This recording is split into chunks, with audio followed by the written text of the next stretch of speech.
Elden Ring is a game that was developed by From Software, co-written by George R.R. Martin, and published by Bandai Namco on February 25th, 2022. The game takes place in the Lands Between, a place touched by the influences of war and other beings, leading to the state that we, the Tarnished, find it in.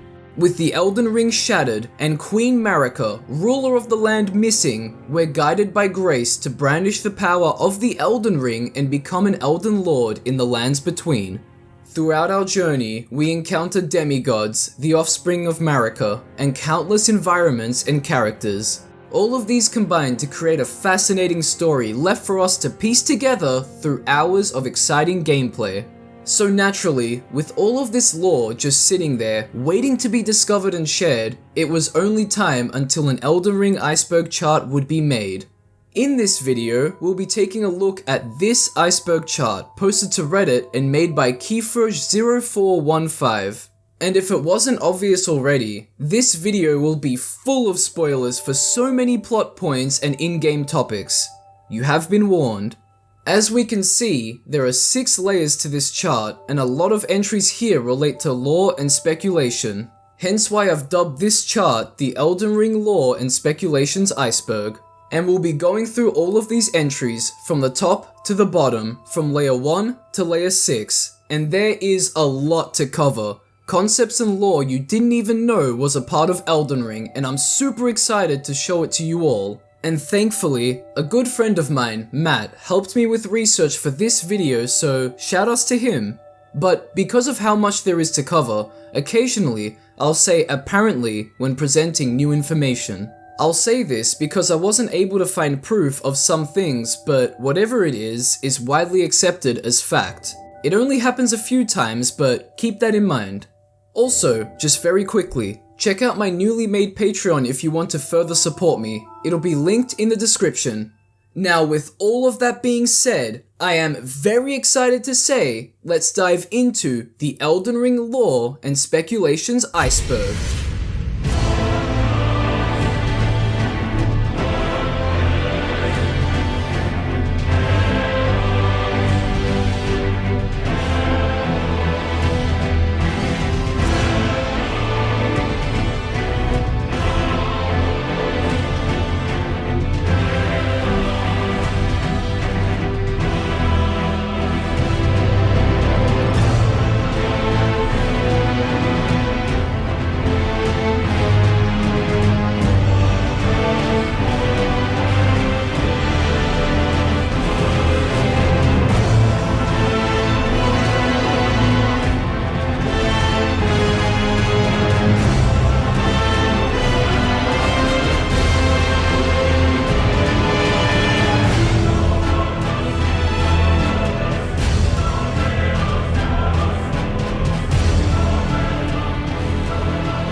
Let's start off with the more introductory entries, and I have just the one to kick things off with. Try Fingers Butthole. The games in the Soulsborne series allow players to leave messages for each other. Each message has to be structured in a certain way, with players being able to do so from pre-made options and words. Why leave a message for other players to see? Well, to help them out, tell them what's coming up ahead, or to just be a nuisance and tell everyone that there's a hidden wall every 2 meters. Anyway, a popular phrase people like to leave near butts and characters in general is try fingers butthole, a funny little play on words. And of course, this phrase has returned with all of its glory in Elden Ring. And as a bonus, we have a few new player created phrases that have become staples of the game. We got Fortnite, obviously referencing the game Fortnite. These messages can usually be found in or around a fort. Very funny. First off, crouching, and then let there be dung. These messages can be found in high places, usually accompanied by an emote of someone squatting. insinuating that someone is taking a fat dookie on the lands from above. And then we have, oh, you don't have the right. Oh, you don't have the right. In short, you don't have the right. Oh, you don't have the right. Maybe you don't have the right because you're maidenless. Another meme-style phrase originating from Elden Ring. This is said by White Mask Vere when you first meet him in Limgrave. From this, we were given meme after meme about having no wenches. Back to the topic of series staples, patches.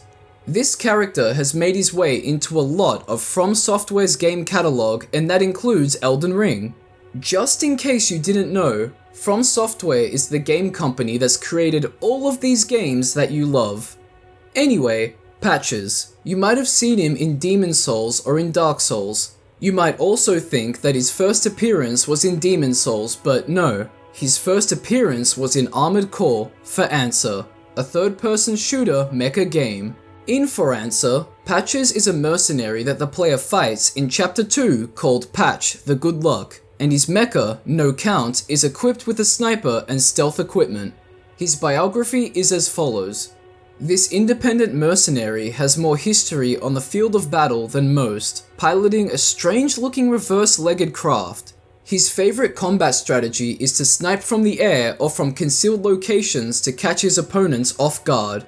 And what happens when you begin to kick his or his allies' ass? He grovels for mercy. That sounds like the Patches we all know and love. From there, we've had him appear as Patches the Hyena in Demon's Souls, Trusty Patches in Dark Souls, referenced in Dark Souls 2 as Mild-Mannered Pate, Patches the Spider in Bloodborne, Unbreakable Patches and Lap in Dark Souls 3, referenced in Sekiro as Anayama the Peddler, and now in Elden Ring as Patches the Untethered. He'll first confront you as a boss in Murkwater Cave where you can fight and then spare him, making him a merchant. From there, his questline revolves around him doing some trolling while moving from place to place. He'll then oddly become emotional and trustworthy, and then he goes back to Murkwater Cave and will fight you again as a boss. He'll surrender and then be a merchant again. Fun fact. During Radahn's boss fight, if he's summoned, he'll return to his world after RP walking for a bit. Hahaha, what an ass. It wouldn't feel like a From Software game without him or a character inspired by him, now would it? Let's move on to something a bit controversial, Easy Mode Saga. I know. This saga began years and years ago, all the way back at the original Dark Souls. I would argue that it could have started at Demon's Souls, but that game was a bit too niche before the Dark Souls series took off. This beautiful game introduced a lot of people to the challenge that From Software would make a staple in their future games, and what a staple it's become. But this challenge has created discussion after discussion, from game after game, on whether or not the Soulsborne series needs an easy mode. Getting good, overcoming a difficult obstacle, persevering, enduring, the glory that comes with conquering what others give up on. No, easy mode. More health for the player, less damage dealt to the player, increased damage the player can deal, reduced enemy spawns, more healing items, better consumables, more currency from fallen enemies, no stamina bar, no mana bar, screw it, infinite stamina and mana, quest markers, a more cluttered HUD, game-changing pre-order bonuses, pay-to-win PvE items, and microtransactions. Did I exaggerate a little bit? Yeah. But a lot of games have mechanics like these for better or for worse. When it comes to the Soulsborne series, I think they would make the games worse. The formula was made and adapted from game to game. That's what gives these games their unique identity. That's why we've seen complaints about getting quest markers and having a world overfilled with content. The developers are doing their own thing and not copying the borderline average open world formula other franchises have gone down. But do you know what's funny? These games allow for a lot of player freedom and build variety, and that's where the difficulty lies. The way you play and how you progress ultimately decides the difficulty. For example, I chose to go into Intelligence on my first playthrough because I liked the ice and space magic, and this was my build. I also like to summon spirit ashes whenever I'm not co-oping with my friends. Do you see where I'm going here? I finished the game with a playstyle that's easier to use compared to others, and I really paced myself on my first playthrough too. But do you want more of a challenge? Don't use summons or spirit ashes. Maybe don't use any ranged attacks or shields. Maybe use the goofy weapons. Want less of a challenge? Use summons or spirit ashes. Maybe use range attacks and shields. Use some meta items and cheese tactics. Follow a walkthrough. Make your own fun. Make your own difficulty. Now that we've gone through the more introductory entries, we can move on to the final entry of the first layer. Multiple endings. So far, there are 6 endings that have been found, 4 that make you the Elden Lord and 2 that have you reject the traditional role of the Elden Lord. I'll be explaining them all, starting with the Age of Fracture. You must not inherit the Frenzied Flame when entering the Erd Tree, and you need to choose to mend the Elden Ring after defeating the Elden Beast. This is the default ending of the game where the player mends the Elden Ring and becomes Elden Lord, ushering in the New Age. The fallen leaves tell a story of how a tarnished became Elden Lord. In our home, across the fog, the lands between.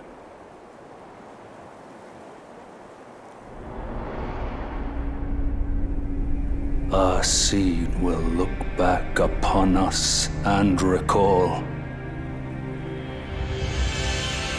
an age of fracture.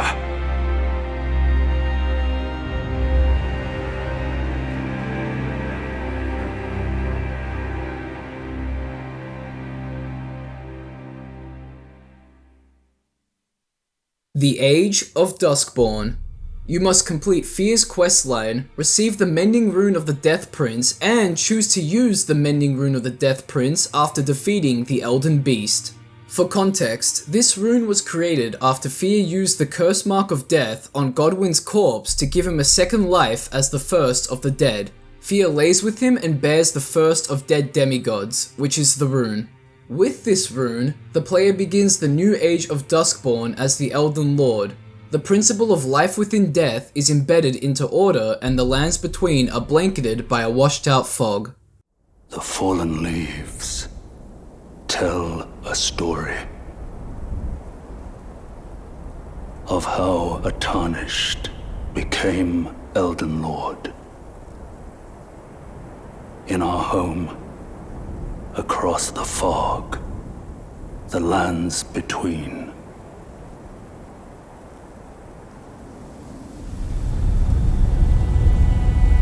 Our seed will look back upon us and recall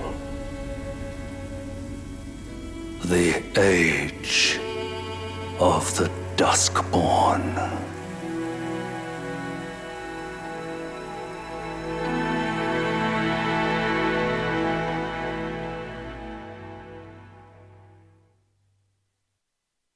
The Blessing of Despair. You must get the Mending Rune of the Fell Curse from the loathsome Dung Eater by giving him enough Seedbed Curses, and choose to use the Mending Rune of the Fell Curse after defeating the Elden Beast. Using this rune, the player begins the new age as Elden Lord, but with a twist. The lands between are now engulfed by a curse, turning the sky into a diseased ether. The Dung Eater's objective was to defile corpses and spread his curse. Give me your blessing. Defile my flesh with a seedbed curse. Again and again, until it is done. Until a cursed ring coalesces, and may one day defile order itself. Countless I have killed, and countless I have defiled. And soon the fruits will be born. Hundreds will be reborn cursed. And they'll bear thousands of cursed children, who bear tens of thousands more. A few of those will be born just like me. And they'll kill and defile and bless in my stead. The rotten fools. My fate was the grandest, most brilliant of them all.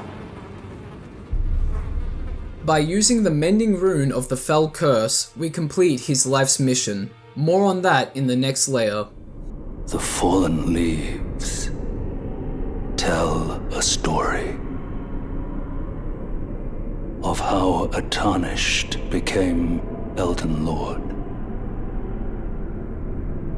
In our home, across the fog, the lands between.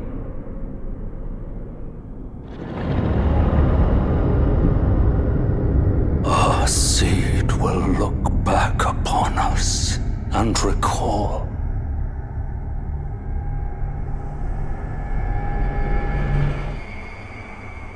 the reviled curse that defined our age. The blessing of despair.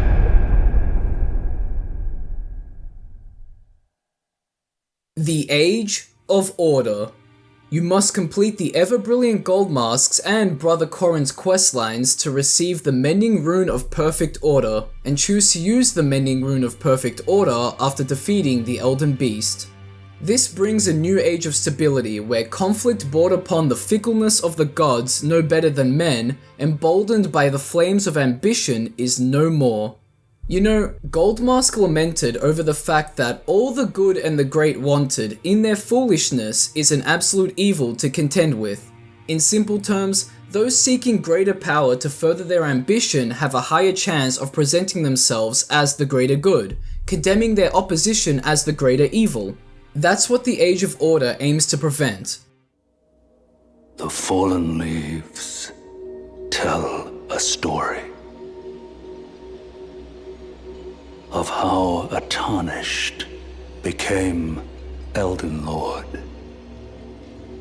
In our home, across the fog, the lands between.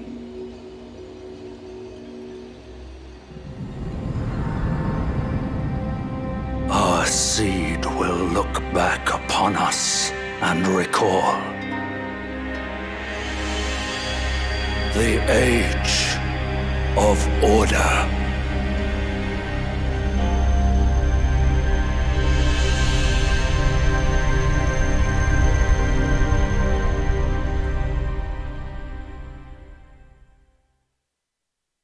Now, we move on to a different type of Lord, Lord of the Frenzied Flame. You must meet with the Three Fingers through Hayeta's questline imbuing you with the Flame of Frenzy, and choose to become the Lord of Frenzied Flame after defeating the Elden Beast. This brings an age of chaos to the lands between as the player becomes the vessel for the Flame of Frenzy, scorching everything in yellow flame and destroying the Erdtree.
This ending also has some other unique character choices. Completing the steps needed to get this ending locks you out of all other endings, but can be reverted by using Miquella's needle in Dragonlord Placidus's arena at Crumbling Farum Azula.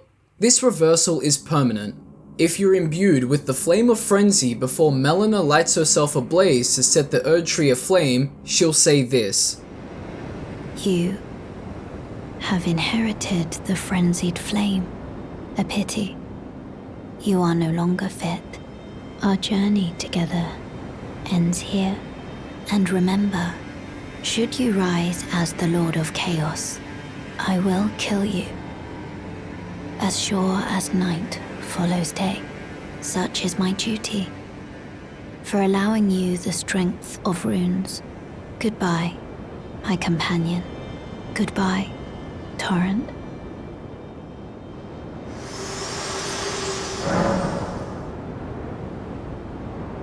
Completing the game from here with the Flame of Frenzy gives you a secret cutscene which goes as follows.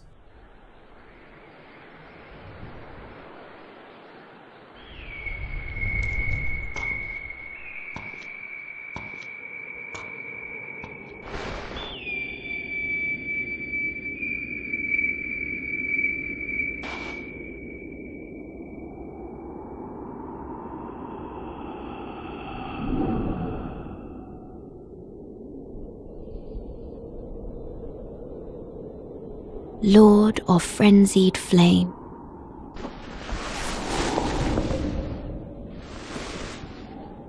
I will seek you as far as you may travel.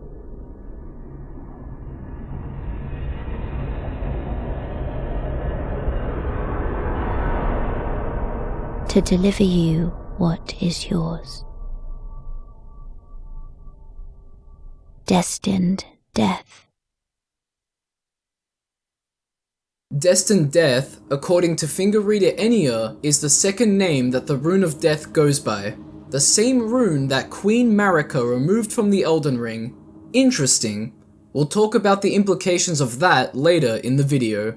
And alternatively, you could let her burn the Erdtree and then inherit the Flame of Frenzy, not letting her know what you did and then burn everything to the ground. And that's really cruel.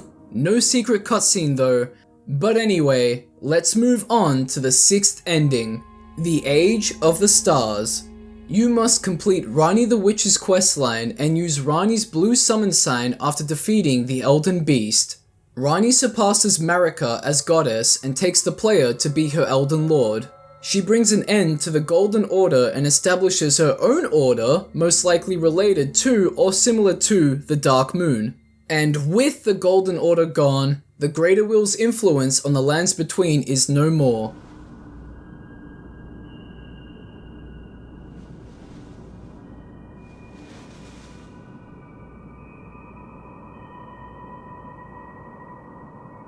Let us go together.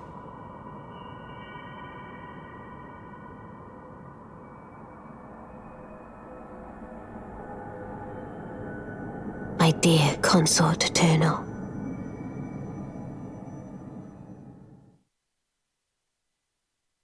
So in short, the Greater Will is an outer god. This being created the Elden Ring, bestowed it onto Marika and gifted its grace to the people of the lands between through the Erdtree. It peaced out during the Shattering, turning its back on the lands and people. Back to the Age of the Stars, with Ranni removing the Greater Will's influence from the lands between, her, the player, and I suppose Marika's corpse, maybe, begin a 1,000-year journey. This leaves the lands between with no deity figure or ruler for the first time in an age. And those are the 6 endings that we know of. But why do I say that we know of? Well, there is one more ending and a rumored cutscene being investigated. This ending is... well, I'll explain it later considering that it has its own entry. Now what about this cutscene that I mentioned? I remember hearing that investigation went underway to see if a special cutscene involving Melina would appear if you do something along these lines. Have Melina leave you for inheriting the Flame of Frenzy, use Miquella's needle to get rid of the flame, and initiate the Ranni ending. But unfortunately, it doesn't look like another secret cutscene was found. And that's where the multiple endings end. For now.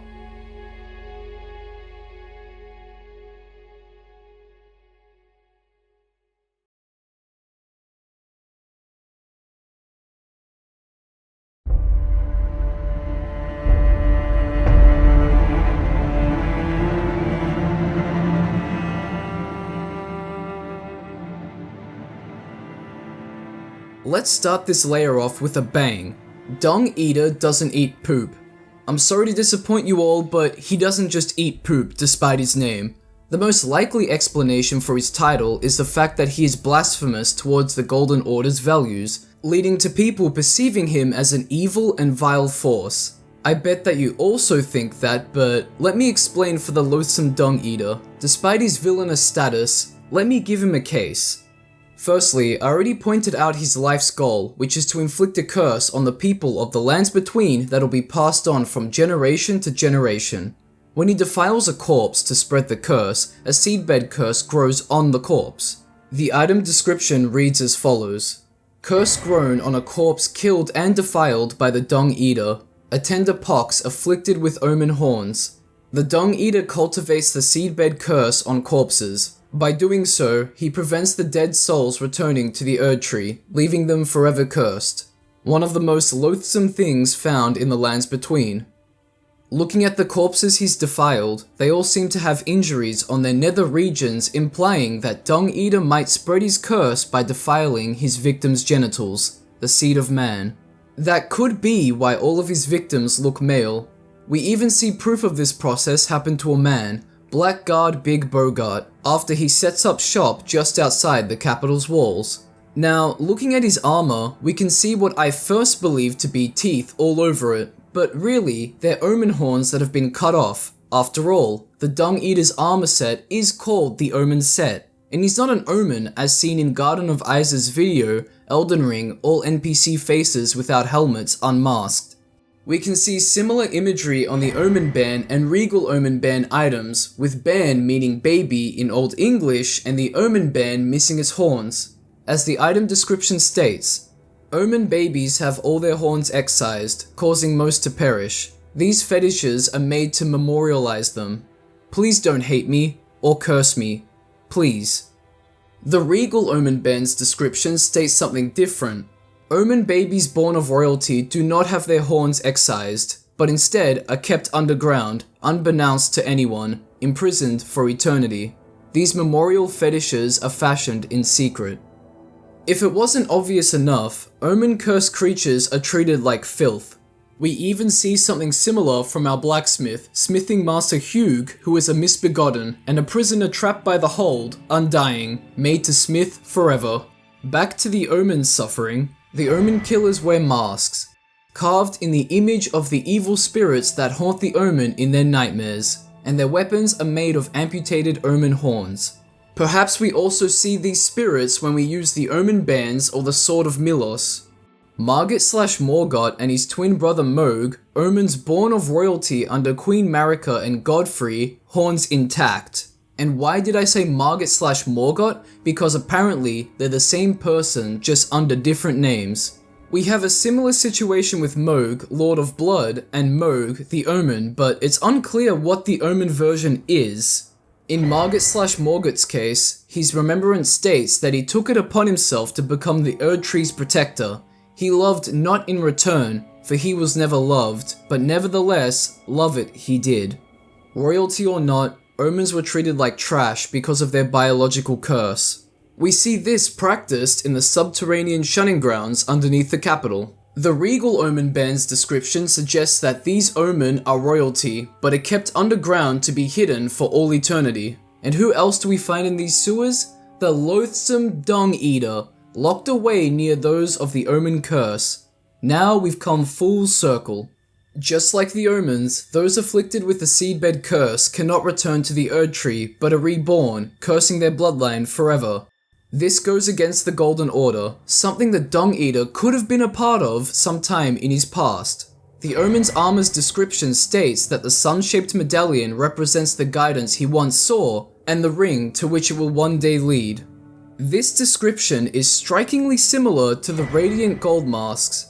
Its striking design represents both the brilliant inspiration that once shone upon him, and the vision of a ring that he will surely find at the end of his pursuit.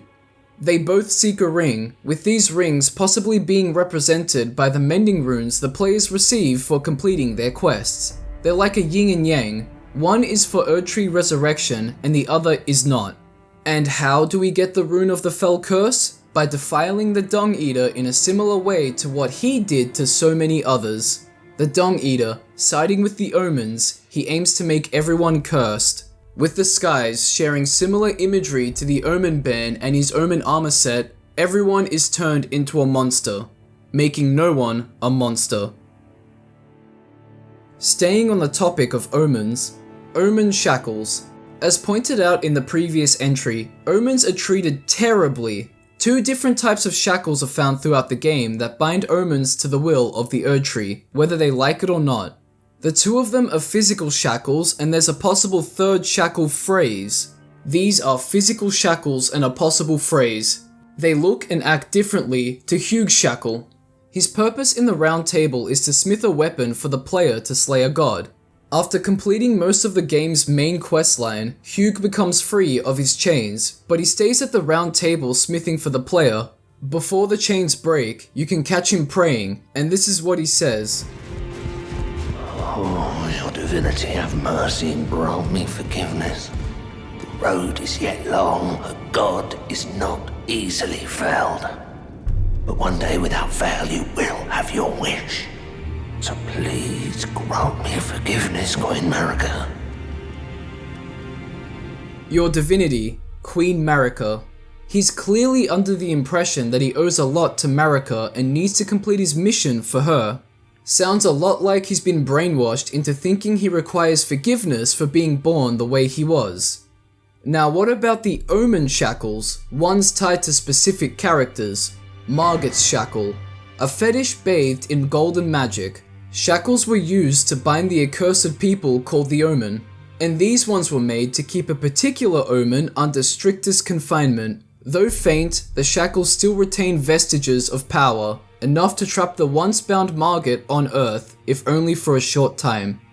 This can be used 2 times per battle against Margit/Morgit to temporarily trap them, but only during their first phases. Mohg's Shackle gives us the same description and can be used on him in the first phase to temporarily trap him twice per battle too. Despite the mistreatment of Hugh and Margit/Morgit because of their biology, they still devote themselves to the Golden Order for their own reasons, whether that be for forgiveness, devotion, to be loved, or honestly, a bit of everything. Also, there's one more thing we need to talk about regarding these special shackles. How Margit's and Mohg's shackles interact with the world. For starters, they can be used to interact with illusory walls, revealing what's behind them. But can they be used on the notorious 50-hit wall? We'll talk about that one later. You can also use them to interact with the flame and ice thrower poles in catacombs, making them rise or fall. But here's something the shackles can do that I haven't seen documented anywhere online. Using them near Raya in Liurnia of the Lake activates her protective shield. When I first found this during Elden Ring's first week of release, I thought she was Margit and I thought that the shackles were the necklace that was stolen from Raya by Patches. Obviously, this isn't the case because your boy Bogart stole a necklace and you can buy it from him for 1000 runes. Oh, and shoutouts to Natty's Cool for testing this out for me, but D's Twin's shield also activates when a shackle is used. Whether or not these uses for the shackles were intentional is up for debate, but it does give us some insight on how they might be coded. I reckon the most likely explanation is that they give off an AoE attack when used that does 0 damage. Illusory walls, as explained in Zuli the Witch's video, Elden Ring, What's Wrong with the Illusory Walls, are found to have 9,999 HP. When a player's attack hits it, no matter the damage, an event triggers that has the wall fade away. And there you go. Just like rolling and jumping, Margit's and Mohg's shackle does 0 damage. Wall gone. Now what about this 3rd shackle phrase? It's not exactly a shackle. Frankly, I don't know how else to describe it, but it's definitely a phrase. The Omen Cleaver, a weapon awarded to the Omen as a tool of war, which they use to attack us. The pattern etched upon the blade is the remnant of a deteriorating malediction. Indeed, when bestowing a weapon, preparations must be made for taking it away. A malediction is a magical word or phrase uttered with the intention of bringing about evil, a curse. Could this be a shackle? A phrase to disarm the Omen if one turns against their captors? A phrase that works against their curse? Convoluted family tree. The Golden Lineage have a family tree that's fairly complicated regarding character relations and interactions, but hey, that's family life for ya. To start, we have Godfrey, aka Hoarah, the first Elden Lord, Queen Marika, the Eternal, Radagon of the Golden Order, and Rennala, Queen of the Full Moon. Godfrey and Marika were a couple, and they birthed the twin omens Margit/Morgott and Mohg, and Godwyn. Oh, Godwyn, murdered on the Night of the Black Knives, being the first demigod to perish in Marika's rule, and then the Shattering happened. But wait, there are more relatives. Malekith, the Black Blade, who also goes by Gurang in the Bestial Sanctum. The Stone of Gurang in Gurang's Beastclaw item description states, long ago, Gurang was a beast of such terrifying ferocity that his former name meant Death of the Demigods. Marika gave him the Rune of Death to guard, hence why Malekith's name would have meant Death of the Demigods. He's also Marika's half-brother and her shadow, which I'll elaborate on, specifically the part about shadows, in the next entry. But anyway, Godric, the Grafted, a scion of the Golden Lineage hinted to be part of the Godfrey and Marika side of the family tree, just really far down it. His remembrance has this to say: a feeble man sought power through the grotesque act of grafting. He clearly looks up to Godfrey, his patriarch. His axe is emblazoned with the figure of a beast, representing the strength of Godfrey. And when he defeats you, he exclaims, Great Godfrey! Didst thou witness?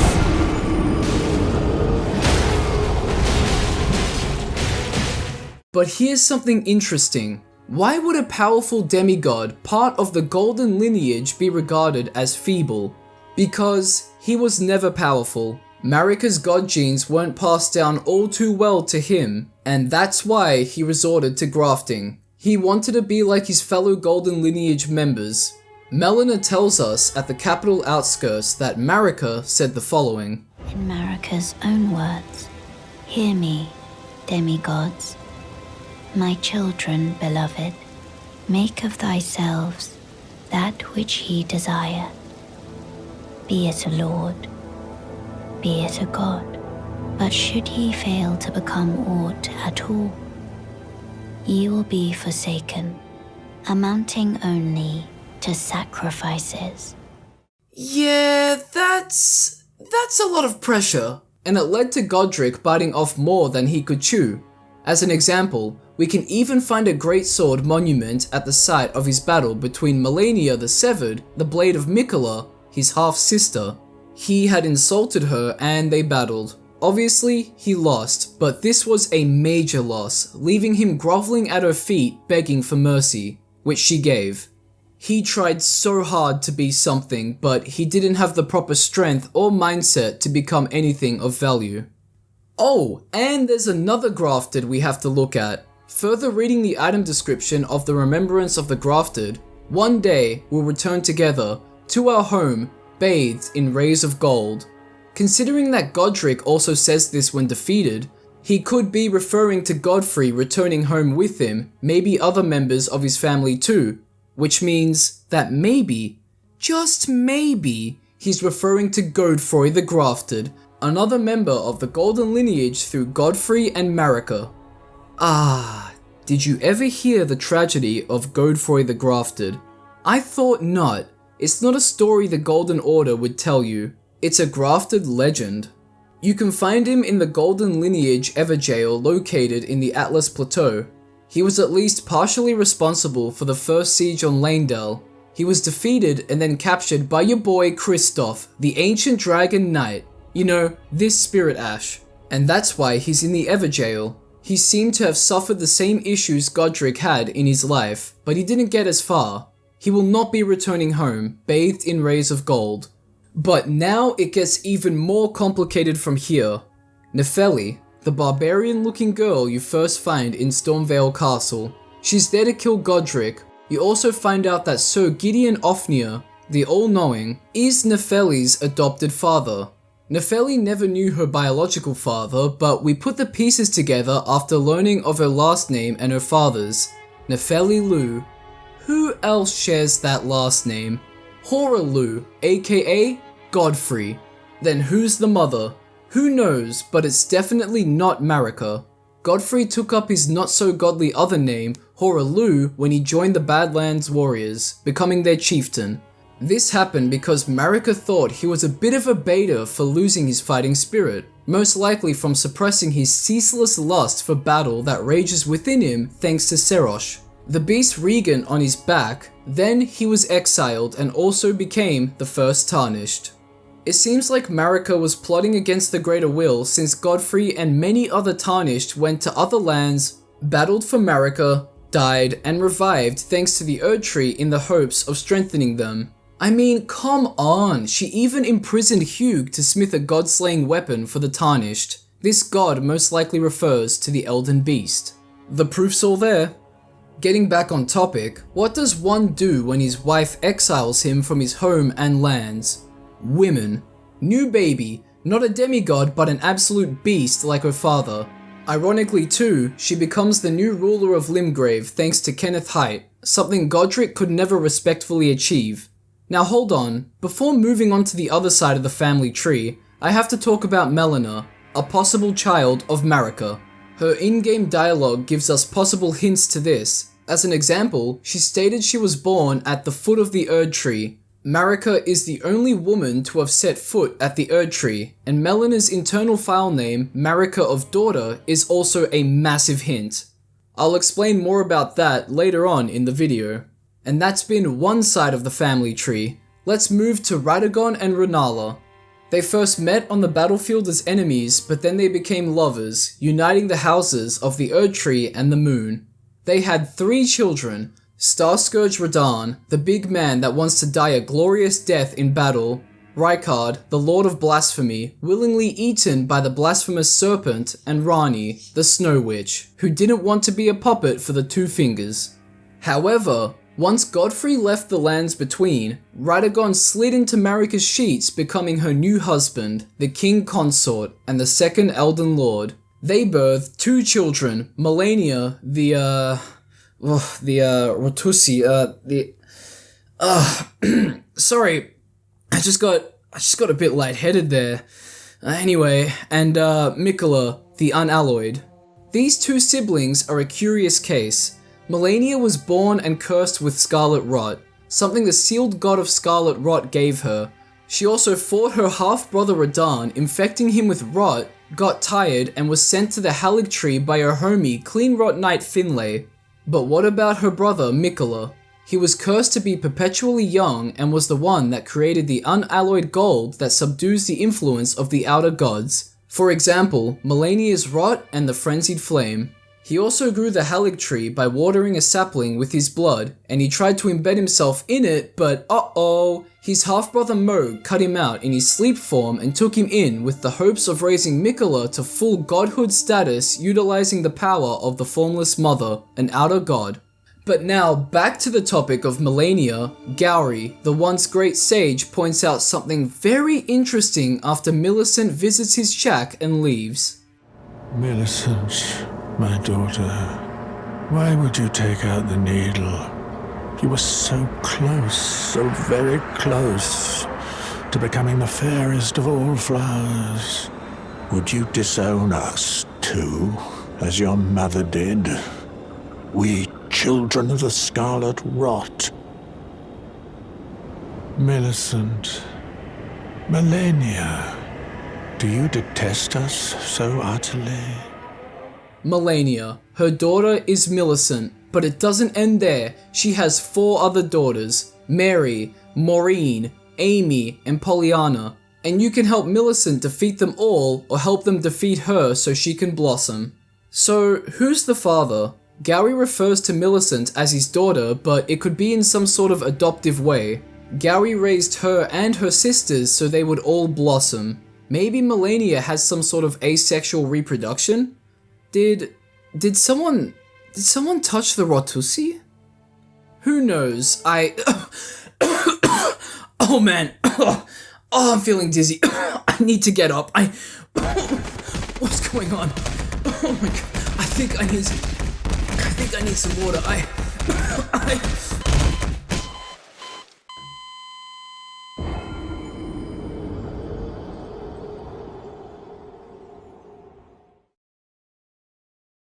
I'm back.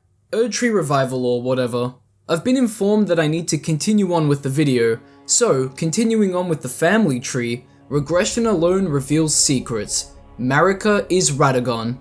You can find this out by using the Law of Regression incantation in front of the statue of Radagon, and then bam, Marika, followed by Radagon is Marika. And that begs the question, have they always been each other's other halves, only living in separate bodies until coming back together? Or did they become one for the first time after their marriage? Does that make Radagon and Renala's children demigods too? Radahn's and Rykard's great runes do say that they become demigod stepchildren after Radagon's union with Marika.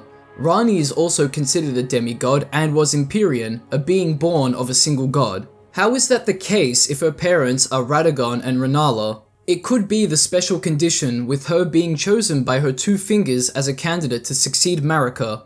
Either way, she was one but slew her own Empyrean flesh, burning and casting it away. She then moved her soul into a lifeless doll vessel, which apparently looks like her former master.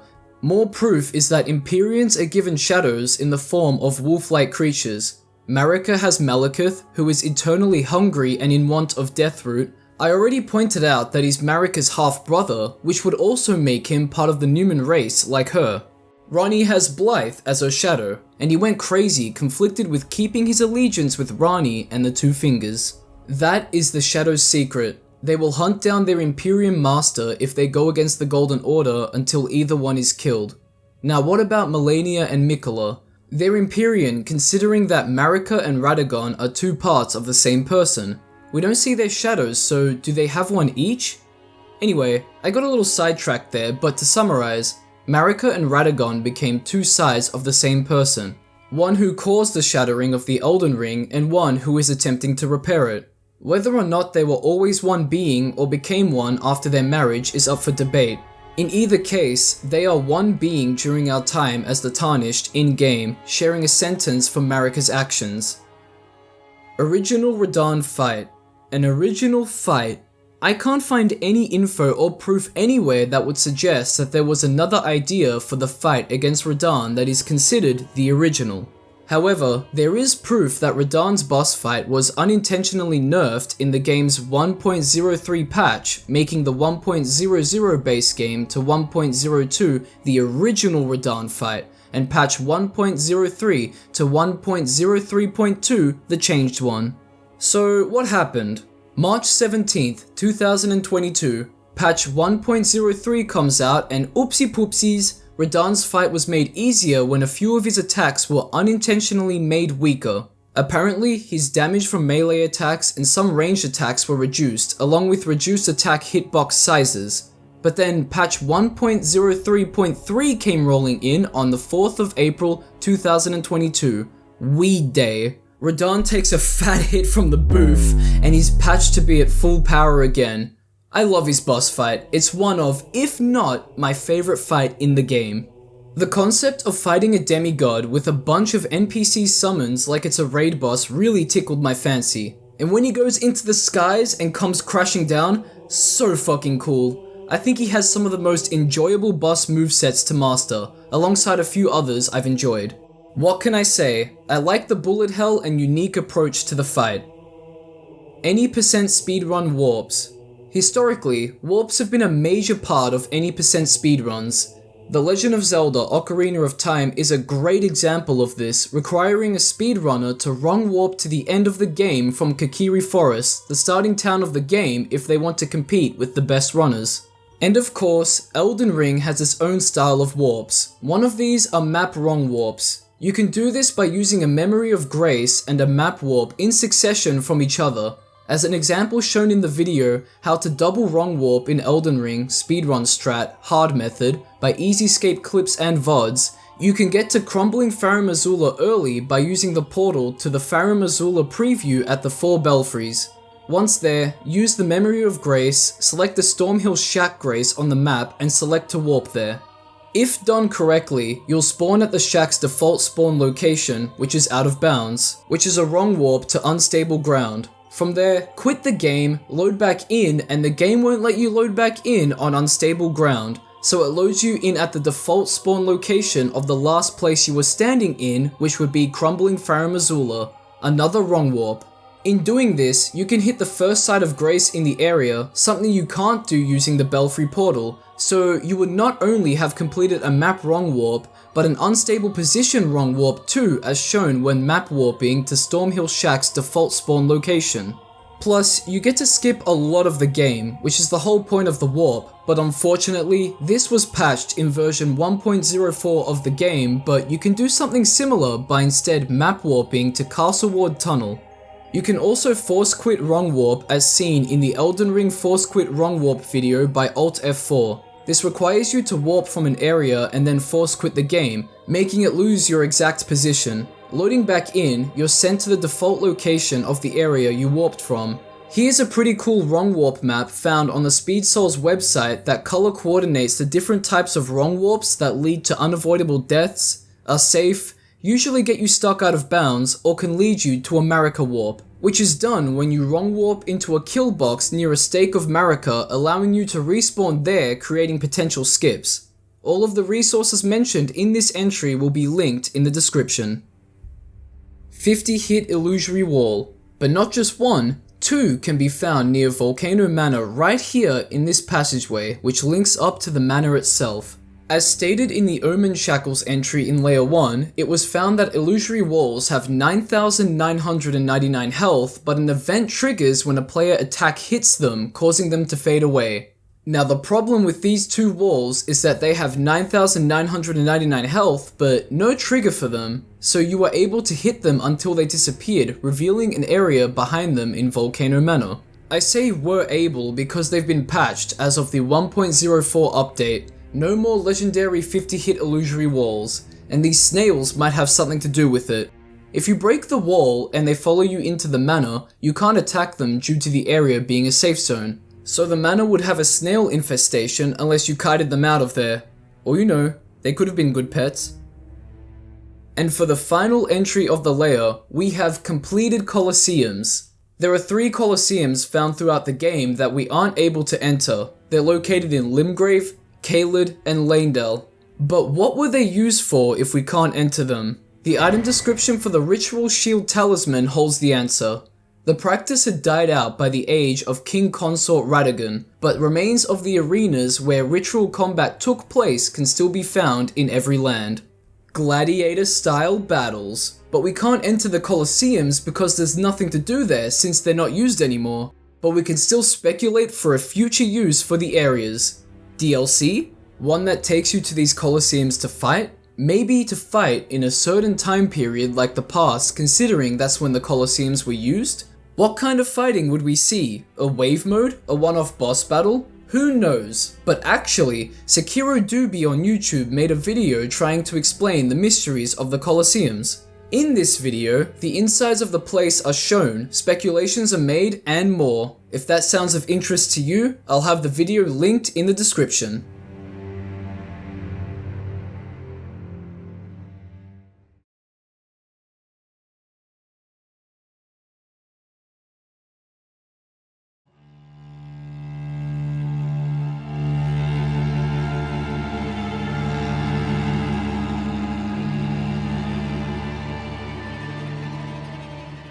Age of Stars translation errors. There are major mistranslations all throughout Rani's dialogue during her ending cutscene. Well, according to the Frontline Gaming Japan aka FGJ article, Elden Ring, Rani's Age of Stars ending mistranslations explained, there are a number of mistranslations and localization changes for this ending. For starters, the lines, "Here beginneth the chill night that encompasses all, reaching the great beyond." and Into fear, doubt, and loneliness, as the path stretcheth into darkness, have been noted to be mistranslated from the original Japanese dialogue. FGJ recommends a more literal translation to clarify the meaning of the Japanese dialogue, which goes as follows. I shall swear to all lives and souls, from heroine is the age of stars, the laws of the moon, 1,000-year journey. To all, you may think of the chill night as infinitely far away. And now, let us go on our path of fear, doubt, and loneliness into darkness. The biggest differences here being that Ranni is now stating that the chill night will be kept far away, and the fear, doubt, and loneliness is referring to her own dark path. Confused? That's fine. Luckily, you can talk to Ranni's doll in her room after completing her questline, and she explains everything to you. I take it thou hast noticed. I shouldn't be surprised. I thought I might expound a little further upon the order I envision. Mine will be an order not of gold, but the stars and moon of the chill night. I would keep them far from the earth beneath our feet. As it is now, life and souls and order are bound tightly together. But I would have them at a great remove, and have the certainties of sight, emotion, faith, and touch all become impossibilities, which is why I would abandon this soil with mine order. Wouldst thou come to me even now, my one and only lord? What? What's that? What? It's been mistranslated as well. Ranni's basically saying that she wants to remove the Greater Wills and the Golden Order's influence from the lands between, but then it starts to sound like she wants to remove sight, emotion, faith, and touch from everyone, which really isn't the case. Again, FGJ coming in clutch, giving us another literal translation. About my order. My order will not be of gold, but of the stars, and moon, and chill night. I want to keep it far away from this land. Even if life and souls are one with the order, it could be kept far away. If it was not possible to clearly see, feel, believe in, or touch the order, that would be better. This translation gives us much needed context for her ending. A quote from the article. Ranni believes that while the order may have to exist as it is intertwined with life and souls, it causes problems for the people. Her solution is thus to take it and leave, keeping it far away where people cannot see, feel, touch, and believe in it, embarking on a journey into fear, doubt, solitude, and darkness to do so. Hands down, the best ending. The author of the article states that their translation might undergo rewording if it was implemented into the game, but either way, they make the ending so much easier to understand, and as always, the article will be linked in the description if you want to read it for yourself. Boil Prawn Fight Club. This area right here in Liurnia of the Lakes. This is where you find Bogart, and you can buy Raya's necklace from him, and the legendary boiled prawns, which boosts physical damage negation for a certain duration. Anyway, this location is seen as a fight club area. I've seen some invitations on Reddit and a few streams, so it seems like this place is bustling. Rules are simple for fight clubs too. You have the host who tries to make the arena look pretty and well. They then summon 2 players who battle it out for the glory of victory. There are some conditions that have to be met during the fight too. For starters, no healing, but I've seen people chug all of their flasks at low health to start the fight again, sort of like a round 2. Spamming magic projectiles and running away seems to be a bit frowned upon too. There's a few other fight clubs found at the Raya Lucaria's Academy, the Smoldering Church, and the First Grace at the start of the game. Miyazaki Foot Fetish. Take a look at Demon Souls, Dark Souls 3, you know what, chuck Bloodborne and Sekiro in there too, why not? And that's the proof people use. But why not Dark Souls 2? Because he didn't direct the game. But now we have Elden Ring and the jokes have caught up to him. Apparently, Miyazaki stated in an interview that the jokes have made him feel self-conscious. He wanted Liurnia to have bare feet during the second stage of her fight, but multiple team members informed him of the jokes and how his Western audience would make fun of him if he added more feet to the game. Reluctantly, he changed the design and now she has prosthetic feet. Now, why did I say apparently? Because this was written on the Fextra Life wiki, but was removed. Here's a screenshot of what was written, presumably on Liurnia's page.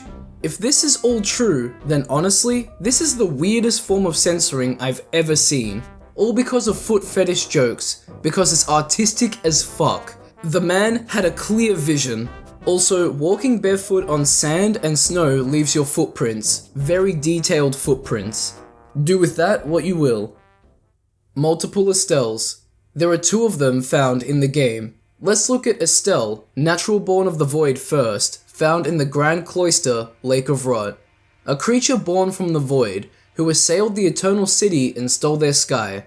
This malformed star of ill omen possessed immense power over gravity and the stars. You would have noticed otherworldly beings that came from the stars like the falling star beast. These Estelles are some of those beings too. This one crashed into the lands between sometime in the past, was hailed as a god and destroyed an eternal city with power equal to the meteorite of Estelle's spell, stealing its night sky too as stated in its remembrance. It is an optional boss but is required to beat to progress Ranni's questline, allowing the player to continue to the Moonlight Altar. When defeated, it drops runes and the remembrance of the natural born, allowing you to purchase the Ash of War, Waves of Darkness, or Bastard Stars from Enya. So what about Estelle, Stars of Darkness? A returning variation of Estelle the Natural Born, found deep within a cave. It is far more powerful than its original counterpart and is able to summon illusions to trick those who challenge it. So this one is considered to be more powerful, but it doesn't have a remembrance associated with it, meaning it isn't considered as a legend. That's rough, buddy. Try destroying a city next time. You can find it located in the Yalof, whatever it's pronounced, Annex Tunnel, consecrated snowfield. Defeating it drops runes as well as the meteorite of Estelle's spell. The title Natural Born may refer to how this Estelle was created. Bastard Star's description states that the weapon is formed of the same many-colored star debris that comprised the form of the Natural Born of the Void. So, star debris, but what is Stars of Darkness Estelle's deal? Who knows? He just appeared in the lands between from the stars too? Prideling Pate traps souls. This is more of a theory, but it paints an interesting picture for us. Souls, trapped in a clay sculpt, malforming the clay into a barely recognizable face. We have 8 of these, and they all say something different when blown into. Hello? Thank you? Apologies? Please help? Let's get to it? My beloved? Wonderful? And you're beautiful. Most of these sculpts are described as being in the shape of a human head, except for the You're Beautiful one, which is described as the shape of a demi-human head. Ironic, considering that you can use this item near Bok, the seamster, a demi-human at the capital when he starts talking about how he considers himself ugly. Hearing it coming from you, his master, all thanks to the demi-human shaped Your Beautiful sculpt lights up his world. And hey, there's a chance that you were able to do this because someone or a group of people trapped souls in clay sculptures to be blown into, forming a sentence. Oh, and if it wasn't obvious, I'm pretty sure these sculpts are a reference to the ones found in the Dark Souls series, except in the Dark Souls series, they're called carvings. Moving on to more theory talk, Gideon saw the Outer Gods. Gideon Ofnir is a character found at the Roundtable surrounded by an endless amount of books, living up to his title as the All-Knowing that'll help you out on your journey. He does this by sharing his knowledge and rewarding you by sharing yours. So Gideon seems like a homie, right? But he snaps and attempts to stop you from becoming Elden Lord. Before this snap, Gideon will tell you that the Roundtable will burn just like the Erdtree does. He then goes on about staying for a little while longer to maintain the title of All-Knowing. So sometime while the player goes through crumbling Majula to claim the Rune of Death, Gideon goes rogue. When confronted at the capital of Ash, he states, I knew you'd come. To stand before the Elden Ring, to become Elden Lord. What a sad state of affairs. I commend your spirit, but alas, none shall take the throne. Queen Marika has high hopes for us, that we continue to struggle. Unto eternity. And when defeated, In my bones, a tarnished cannot become a lord. Not even you.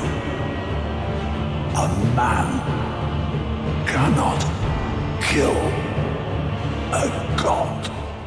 What he said goes against everything that we've learnt. As I've pointed out already, Marika enslaved Hugh to forge a weapon to slay a god for the Tarnished, people that are revived after death in the hopes of making them stronger. So what did Gideon see or hear that would give him the impression that Marika would want us to struggle to kill a god for an eternity?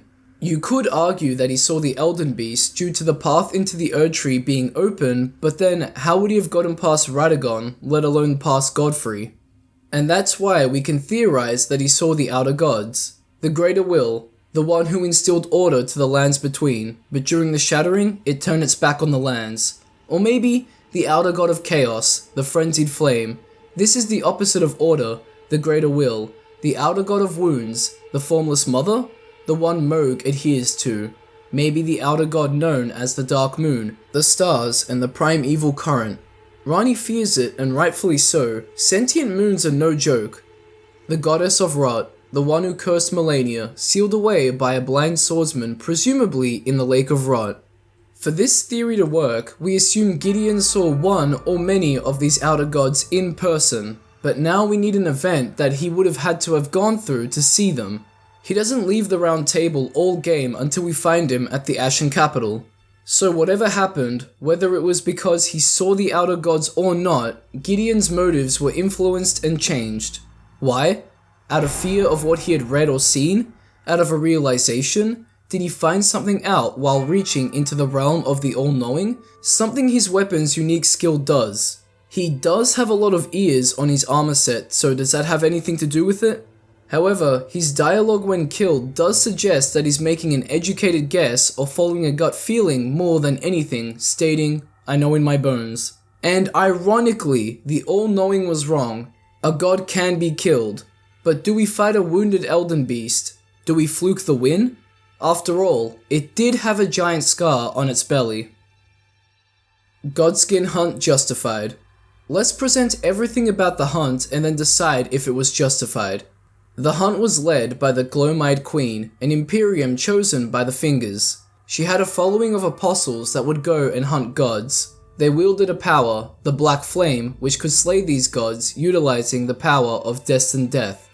The Scouring Black Flame's incantation states that the Black Flame could once slay gods, but when Malekith sealed destined death, the true power of the Black Flame was lost.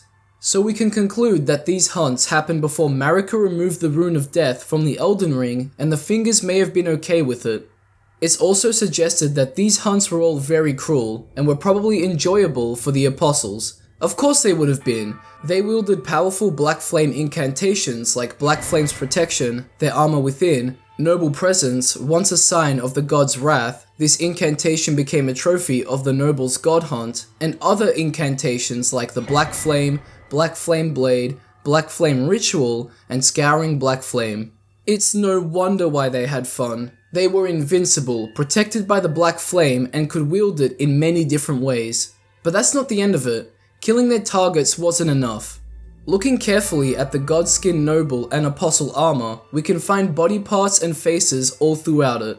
It seems that the weapons, the Godskin Peeler and the Godskin Stitcher, were used to bore into the flesh of their victims, carve out their skin and stitch it back together as clothing, taunting their deceased victims and future ones. The Gloam-Eyed Queen even used a stitched together swaddling cloth to cradle newborn apostles swaddled in this cloth. Soon they will grow to become the death of the gods. Great, I guess. The Godskin Hunt also seems to be connected to Dominula, the windmill village and its festival. The celebrants of the village dance and dance until they stop, which then they'll try to kill you. Their weapons are crafted from human bones and skulls that are too large in size to be human that are used as ceremonial tools. Pair that with a spirit you can find in the village who begs not to be skinned and the Godskin Apostle boss found in the village, it paints a pretty grim picture. A picture of a festival where people's bones are turned into ceremonial weapons to skin other people, just like the Godskin used to do to the gods. So was the Godskin Hunt justified? Perhaps. We have no idea what these slaughtered gods did to deserve their destined death. Was it their status and overall treatment of common folk? Did they hold too much power? Why not give your opinion about it in the comments section? Now for the final entry of the layer, We have Alexander is full of dead bodies. Iron Fist Alexander is a large living jar with a glorious fight-filled questline, and yes, he is full of dead bodies. Firstly, let's look at the jar species as a whole. When defeated, they explode in a shower of meat and blood. The raw meat dumpling consumable tells us that it is not recommended for those who prefer to know the origin of their meats. The Warrior Jar Shard, dropped by Alexander if fought before crumbling Farum Azula, states, "Scraps of stewed flesh cling to the shard, and tatters of ornaments can be seen mingled within the slime. Relics of ancient royal warriors, perhaps." Given that the talisman's effect is to boost the attack power of skills, this hints to us that the living jars fill themselves up with parts of warriors' corpses to become stronger. Beating Alexander at crumbling Farum Azula gives us the Shard of Alexander, which is a better version of the Warrior Shard. But why is it better? From the adventures Alexander has been on alongside you. Scraps of stewed flesh cling to the shard, and tatters of ornaments can be seen mingled within the slime. Relics of a red-haired champion, it would seem. Tatters of ornaments meaning multiple warriors. Relics of a red-haired champion. Radahn. Why else would he participate in the festival? To make himself a stronger warrior. Now finally, Alexander's innards, also dropped by him in crumbling Farum Azula. A keepsake of the warrior jar Alexander, found at the core of the dead flesh that once filled the great jar. The jars contain drags inherited from those who came before. Thus are warriors passed from jar to jar, carrying dreams of greatness. This is their culture, their calling. Here's to Alexander, a full-of-life warrior that overcame many shared obstacles with us in the name of glory and greatness. In the end, we beat him, leaving him with no regrets. May we all find our greatness too, leaving us with no regrets when our times come.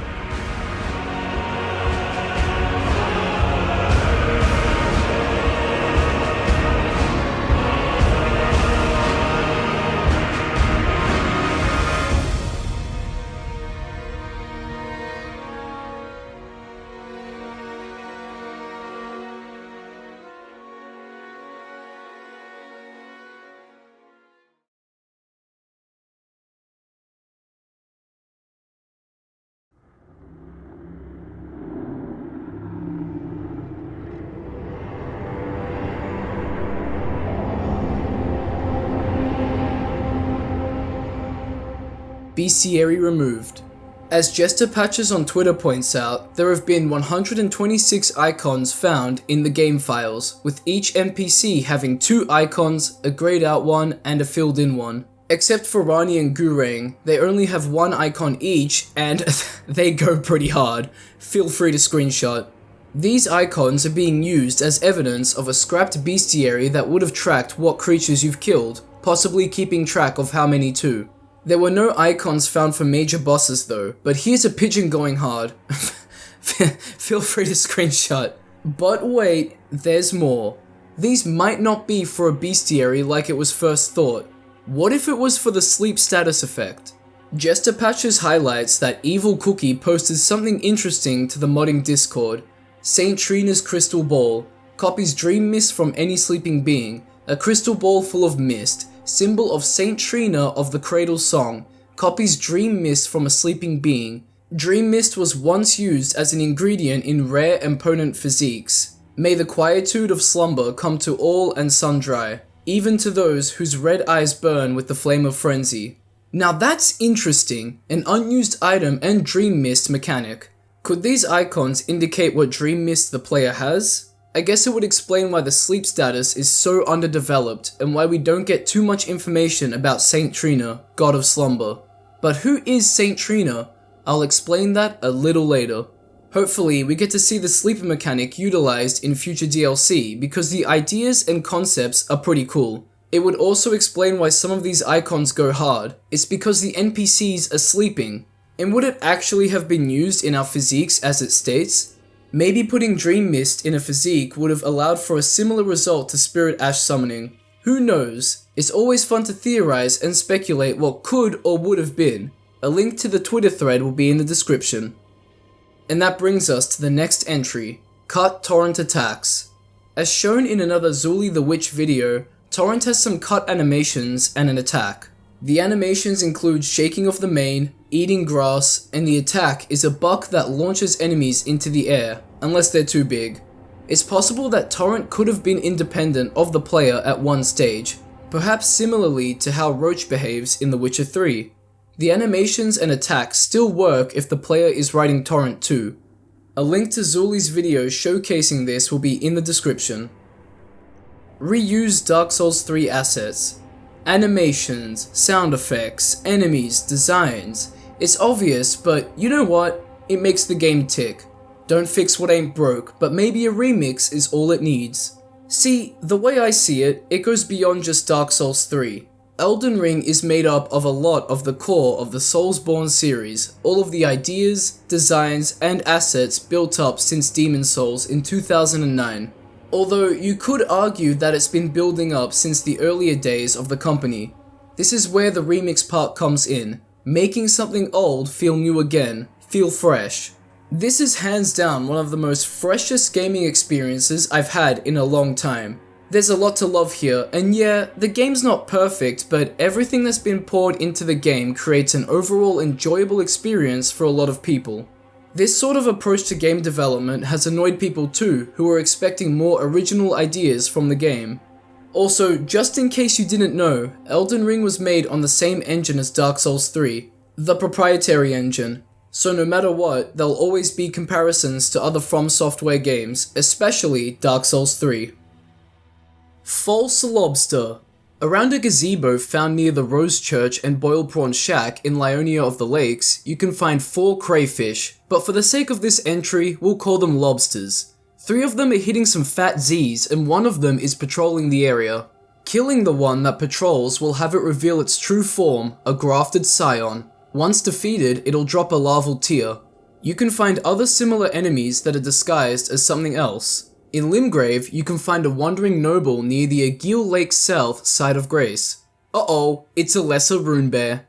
You can also find a wandering noble in the Altus Plateau and Caelid that turn into a lion guardian and troll respectively. And another lesser rune bear can be found disguised as a pilgrim in the consecrated snowfield. You can find a few enemies disguised as silver tears in Nocron and Noxtella too.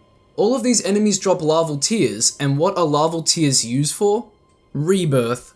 After defeating Renala, she'll give you the option to change your appearance whenever you want, and will also allow you to change your character's allocated stats if you give her a larval tear.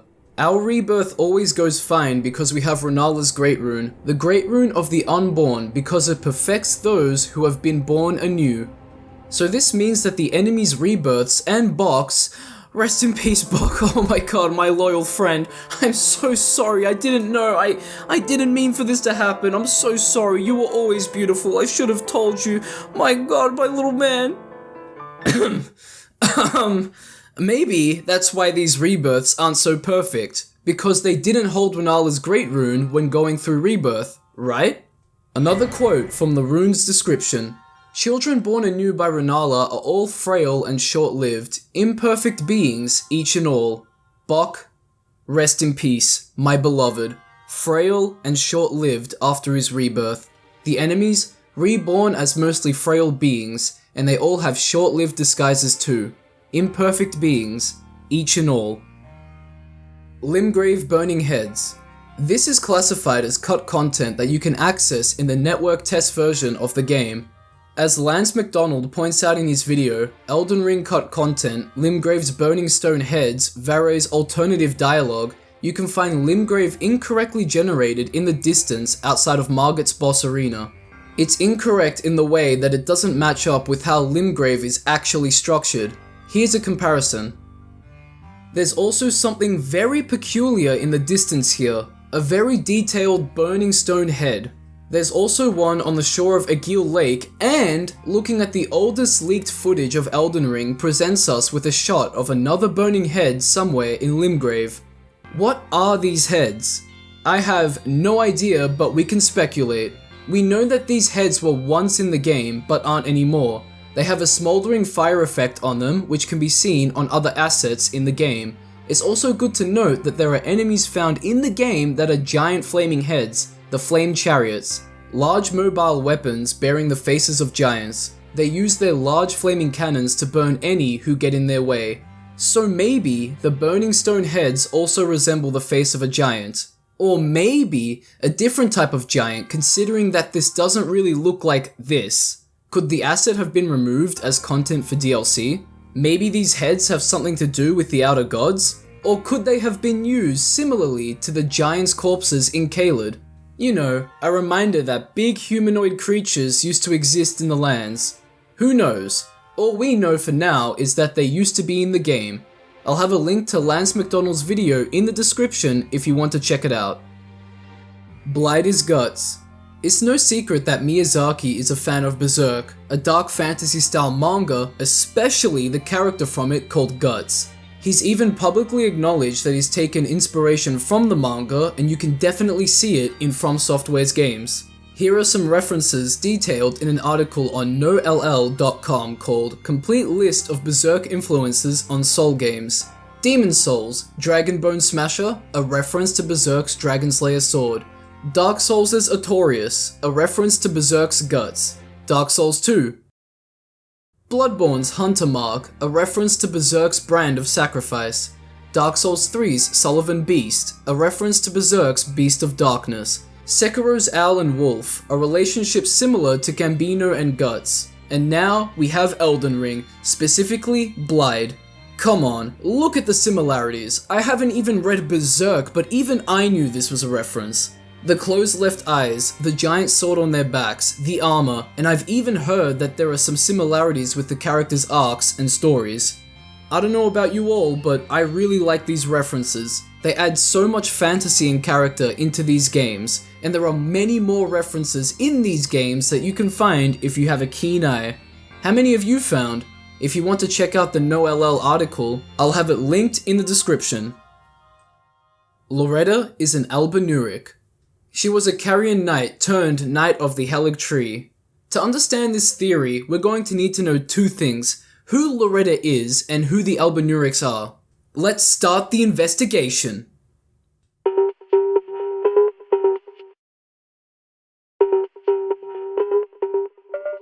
We can fight Loretta's spirit at Carrion Manor and fight her true self at the Haligtree. Looking at her armor set, we can see in each piece's description that Loretta was once a royal Carrion Knight, and her lapis lazuli blue cape is the emblem of the knightly pride that continues to guide her. But wait, what's this?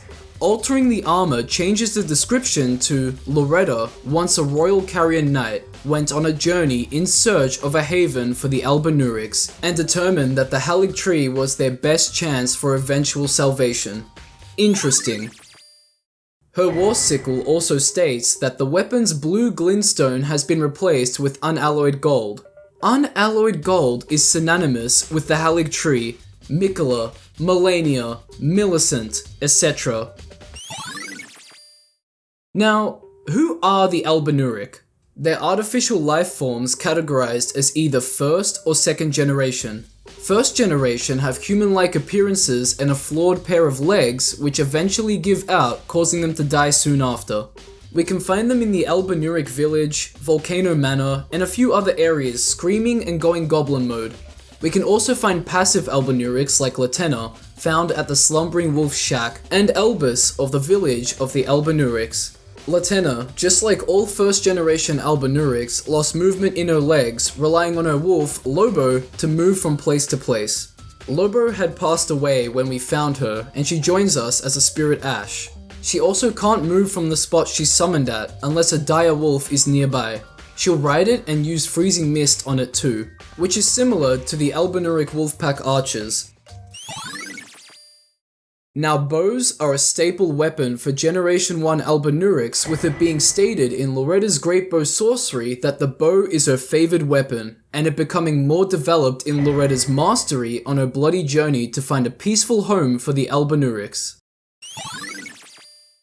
Albus and Latenna's quest are tied to the secret Haligtree medallions, with Latenna's quest ending at Philia the Albinauric's location at the Apostate Derelict. Now. Who are the second generation Albinaurics? They're these dumpy little dudes with the frog heads. They can walk well and are quite acrobatic, and are found all over Liurnia and Mogwin's palace. In the palace's case, they seem to be infused with blood, giving them new attacks, possibly also because of their innate arcane abilities.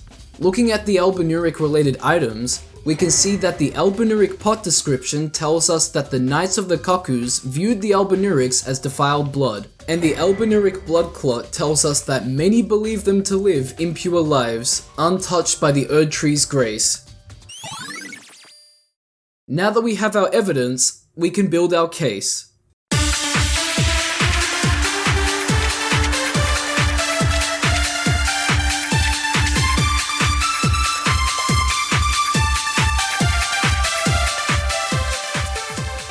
Now, Loretta was a Carian Knight. After seeing the unfair judgment and mistreatment of the Albinauric by those who followed the Golden Order, she made it her mission to give them a home away from it all, to live in peace. She found out about the Haligtree and pledged allegiance to it, separating herself from her Carian knighthood by altering her armor and weapons. Other Albinaurics also protect the Haligtree, protecting the entrance to it in the consecrated snowfield. She also fits a description of a first gen pretty well. She doesn't use her legs, she's seen on a mount, and she uses a bow as her favored weapon. However, I've been saving a surprise piece of evidence for last that'll really give evidence to this theory. The Albinauric shield. The ornamentation represents the primordial drop of dew from which they are said to have been created. Boasts exceptional magic damage negation. The Albinauric's most formidable foes were sorcerers after all. Exceptional magic damage negation. Their biggest foes were sorcerers. The Cuckoo Knights and the Carian Knights after the Golden Order was established in Liurnia. It's all clicking together. The Silver Mirror Shield, Loretta's shield, boasting amber and is said to imitate that of a sacred drop of dew, which inspired the absurd rumor that Loretta herself was an Albinauric.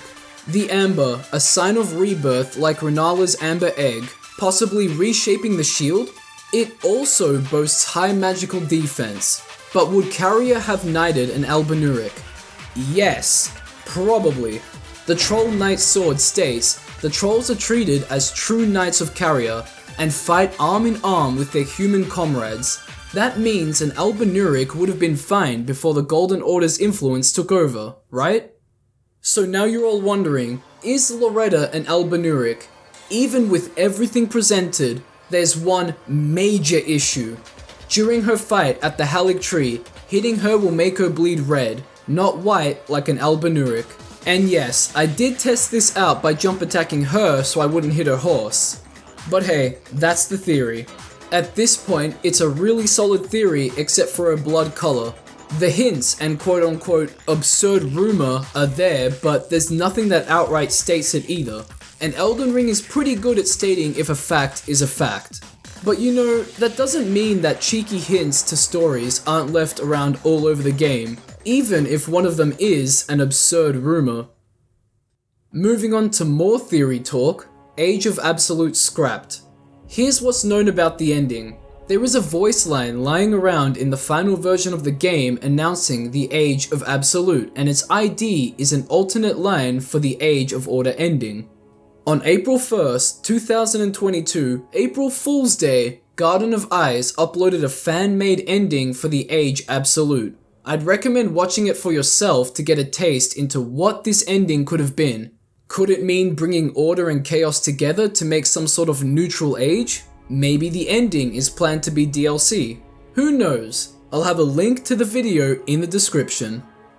And for the final entry of the layer, we have Ranni Caused the Shattering. As I've already said, the Night of the Black Knives occurred where demigods were being murdered with blades infused with the Rune of Death, the rune that was removed from the Elden Ring by Marika and was given to Malekith to guard. Ranni is stated to have planned this, with her perishing at the same time as Godwyn.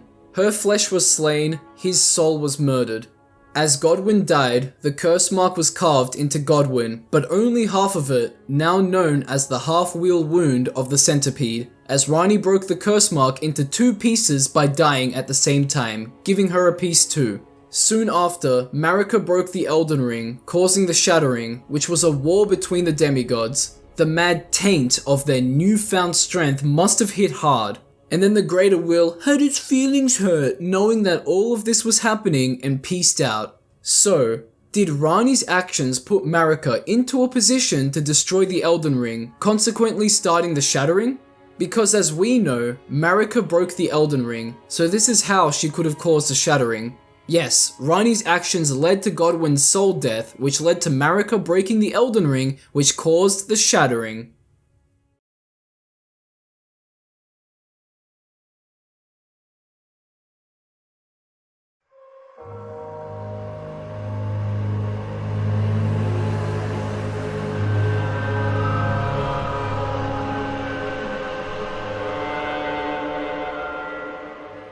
This layer is full of speculations, so let's kick it off with a bang.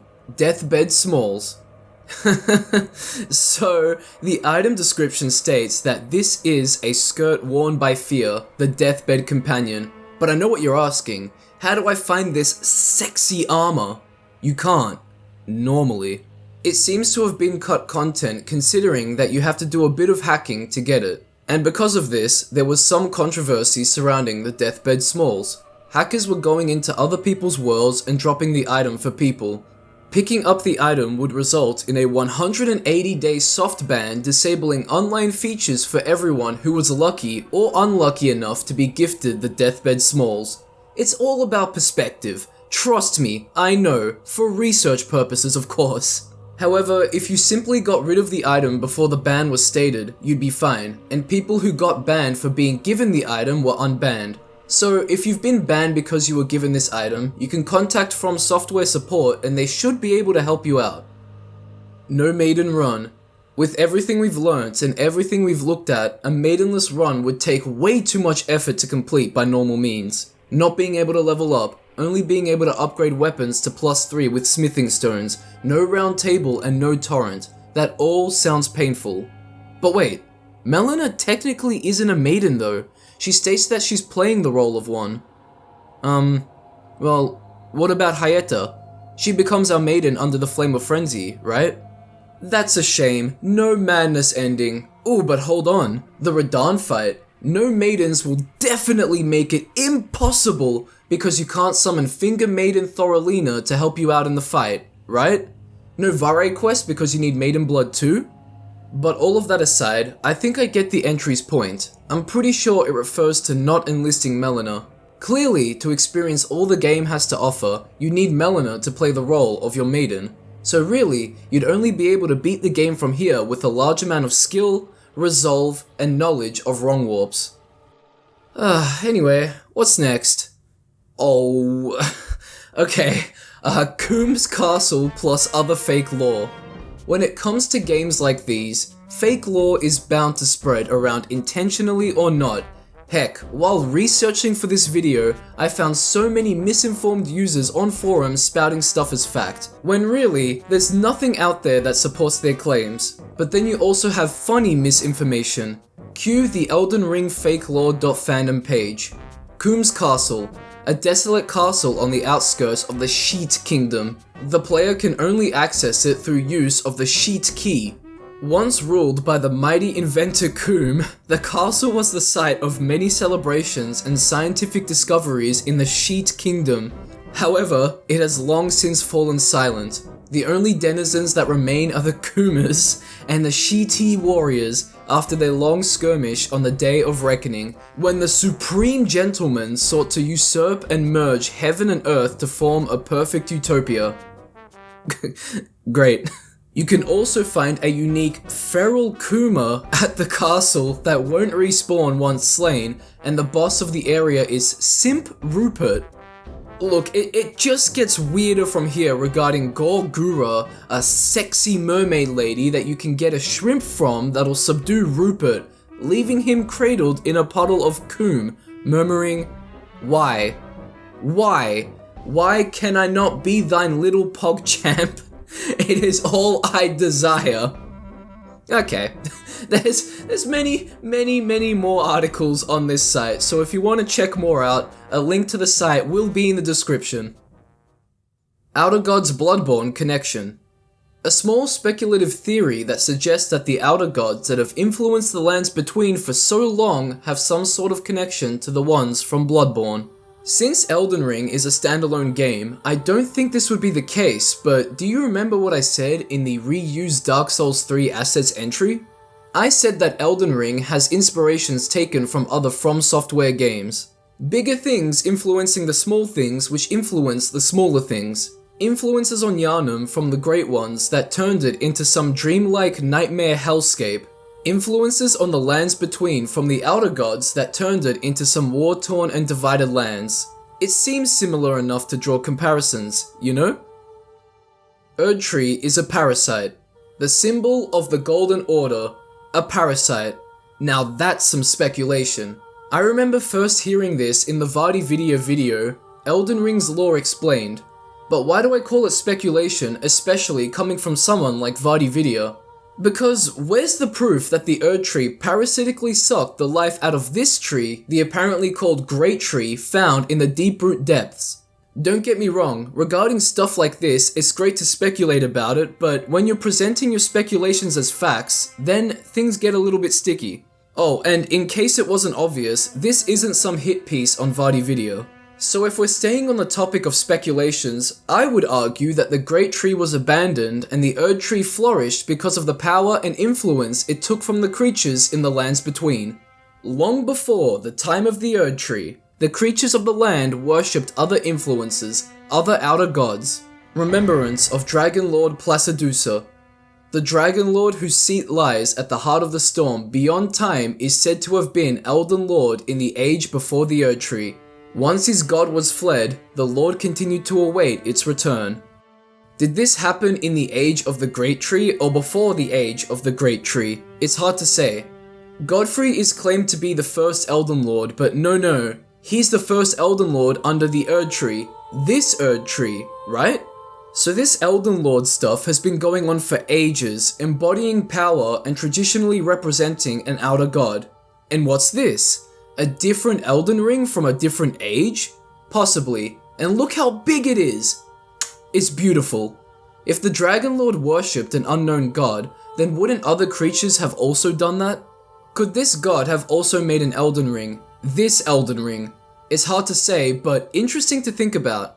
Now back to the Great Tree. Taking a look at Siluria's tree's item description, the primordial form of the Erdtree is close in nature to life itself, and this spear, modelled on its crucible, is imbued with ancient holy essence. It seems like the Great Tree and the primordial form of the Erdtree may be the same thing, which suggests that it existed before the Erdtree we all know. But that's just speculation because honestly, it's really hard to say what's going on here. Perhaps the Greater Will, seeing that people lived under the Great Tree or a primordial test version of the Erdtree, made a tree to trump that one and gain a loyal following. Or maybe made this Erdtree as a way to remarket itself. As countless wars were won in the name of the Golden Order, the primordial form was abandoned and the new Erdtree flourished. But like I said, that's all speculation. And you know what? It would be interesting to hear what you all have to say about it too. So speak your mind in the comments section. Miquella Awakening. The Remembrance of Mohg states, wishing to raise Miquella to full godhood, Mohg wished to become his consort, taking the role of monarch. But no matter how much of his bloody bedchamber he tried to share, he received no response from the young Empyrean. So Mohg has been trying to wake up Miquella, but to no avail. It's hard to say what would get him to awaken, but I mean, I don't know, maybe being taken back home to the Haligtree where his sister is? Because I know that if I was Miquella, I wouldn't want to wake up after being taken from my home, the Haligtree, away from my beloved sister, and be forced to ascend to godhood by my half-brother and take my hand in becoming my consort. So I too would slumber. But what would happen if Miquella did awaken? Also, Miquella was, or might still be, Saint Trina. I say was because some cut content regarding a character named Rico was found where he asked to be invited into Saint Trina's, no, Lord Miquella's dream, the world of his heart. I say it might still be because some item descriptions suggest that they're the same character. Sword of Saint Trina. The only certainty is that their appearance was as sudden as their disappearance. Appearance at the Haligtree, disappearance from there thanks to Mohg. Or at least, that's what seems to be suggested. Saint Trina's torch. The carvings depict Saint Trina, but in an adult form, somewhat unnervingly. Miquella's soul is trapped in the body of a child, so yes, it would be somewhat unnerving and weird to see an adult form of him. But hey, that's speculation for you. So what do you think? Will this boy ever awaken? Is he still Saint Trina? Rykard's synthetic life experiments. Synthetic life, the Albinurics. After all, we do find Generation 1s at the Volcano Manor, but why bring Rykard into this? Because he has synthetic life in his manor? Yeah, but I don't think he created the Albinuric. They were made by human hands, and that's all the information we get on who made them, but I still don't think this guy made them. So did he experiment on them instead? Well, judging by the environments that we find them in, it does seem to paint the picture that they're prisoners and/or may have been experimented on. If there were experiments conducted, it's unknown as to what they were. Alternatively, synthetic life might be referring to Rykard's weapon, the Blasphemous Blade, as it does seem alive. Remains of the countless heroes he has devoured writhe upon the surface of this blade. Now they share the same blood, bound together as family. Did doing this require genetic engineering? Now for the final entry of this layer, we have user Stray Demon. This Reddit user was a prominent poster on the Elden Ring subreddit. He mainly posted fan art of the game leading up to its launch. Looking at his art from where he began to when he finished, he clearly improved as an artist, giving us all some very interesting looking pieces of art. Posts made by him stopped, and naturally, people wondered where he went. Well, it turned out that he got COVID in March of 2021, suffered through a myriad of sleeping issues over that same year, and didn't have access to his computer. He stated this in a twitlonger and on Reddit on the 25th of February 2022. It's unfortunate that he had to go through all of this, but it's nice to hear that he's doing alright.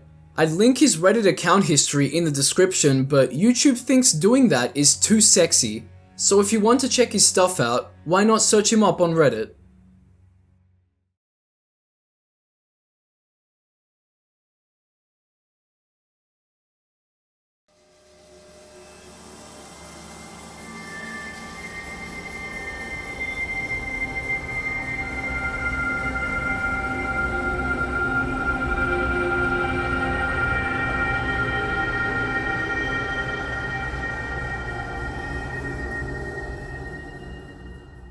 Roundtable Forbidden Door.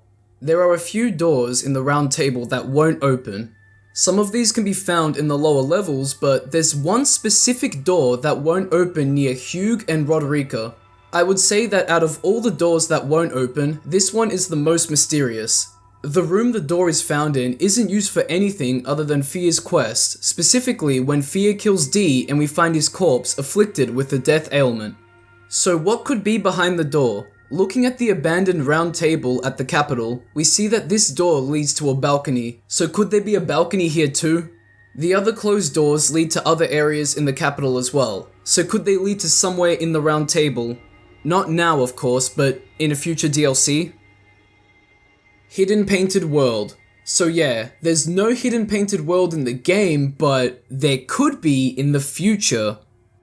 I'm really reaching here, but this is my train of thought. Dark Souls 1, The Painted World of Ariamis. Dark Souls 3, The Painted World of Ariandel. Elden Ring, The Assortment of Paintings. Hidden Painted World confirmed? Nah, alright. Enough of that. Come on, it's the final layer. Surely we have something here. Surely we have something in the... Secret cat ears? There is nothing here in the game about cat ears. To the naked eye. The imp head, cat variant, ooh, we have some cat ears right here, but no. The Night Maiden Twin Crown, Omega ooh. The secret cat ears of the game. Look at them. Beautiful. Can I talk about something else? What are these entries? I'm feeling this burning sensation in the back of my eyes. What the... I'm gonna go mad talking about all of this. Okay, what's next? Come on, bring it on. Bring it on! The fourth finger. Of course, we have the 2 fingers, the 3 fingers, but where is the 4 fingers? Is there a 1 finger? This thing? I kinda wish I was still talking about cat ears. Oh, the burning won't stop. Alright, what's next? Glintstone firearms. Okay, sorcery. Okay, I guess if you invented a gun styled for a mage, you could fire off small darts or bullets to shoot at people. Cool concept. It would be fun to see in a future DLC, along with Colosseums, so I can rock up to a Colosseum fight with glintstone firearms.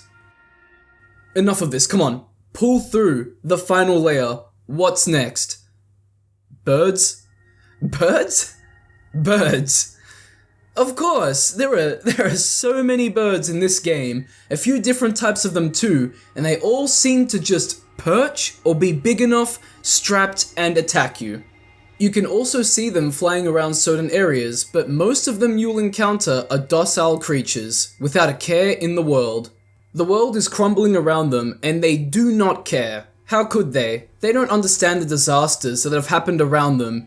But ignorance is their downfall. A blade cuts through ignorance like it's no one's business. Fuck you, birds. Burning yellow fire. Oh boy. What is happening here? Oh.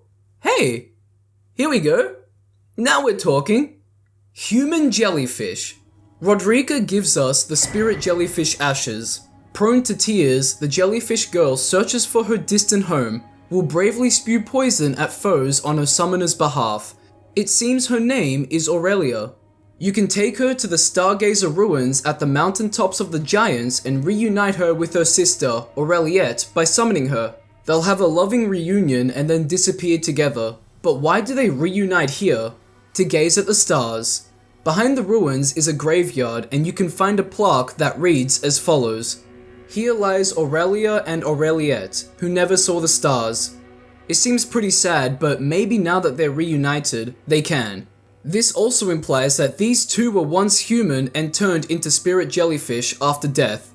Humans get burials like this, right?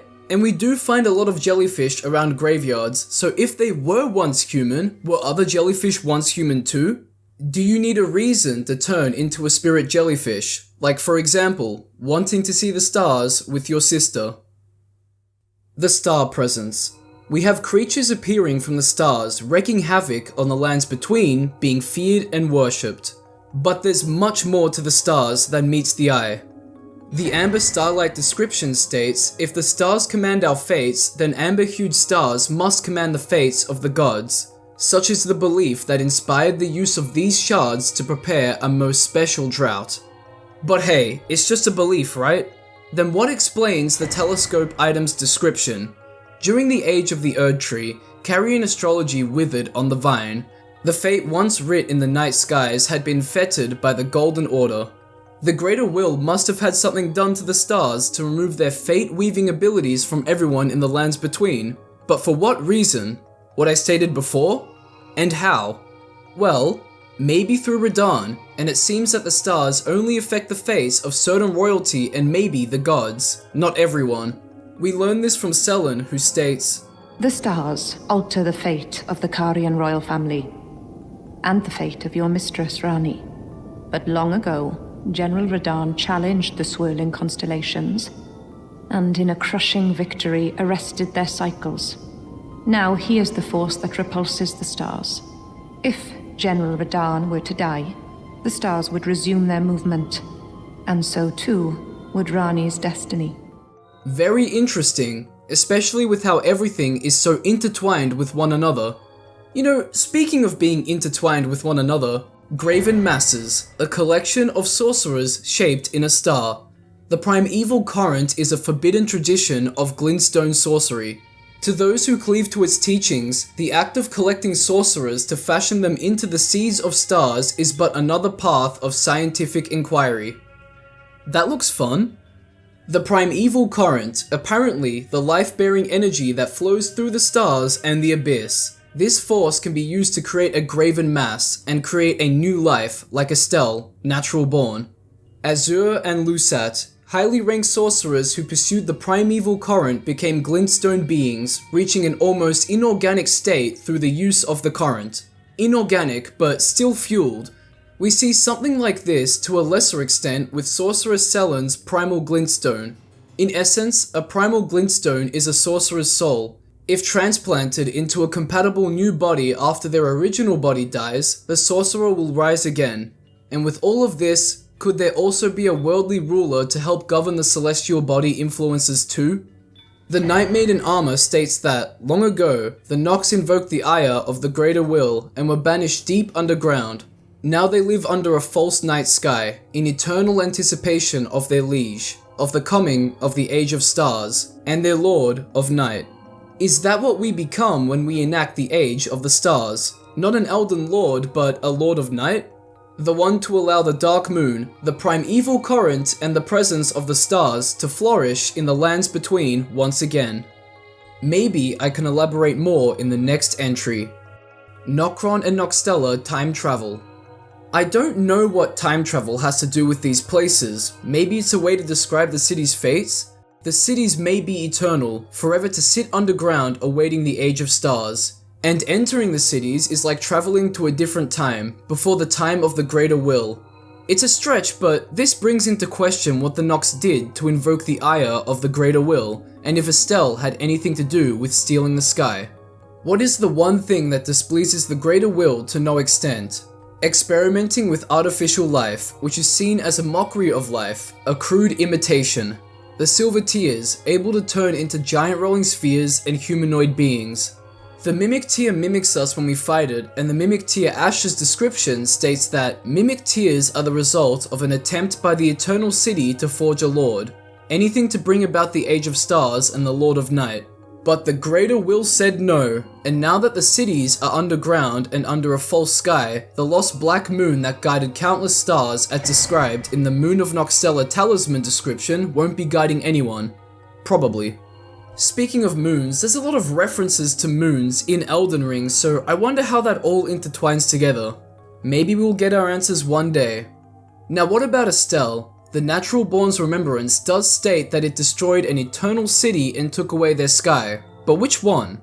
Considering that it was destroyed, then it probably isn't Nokron or Nokstella, right?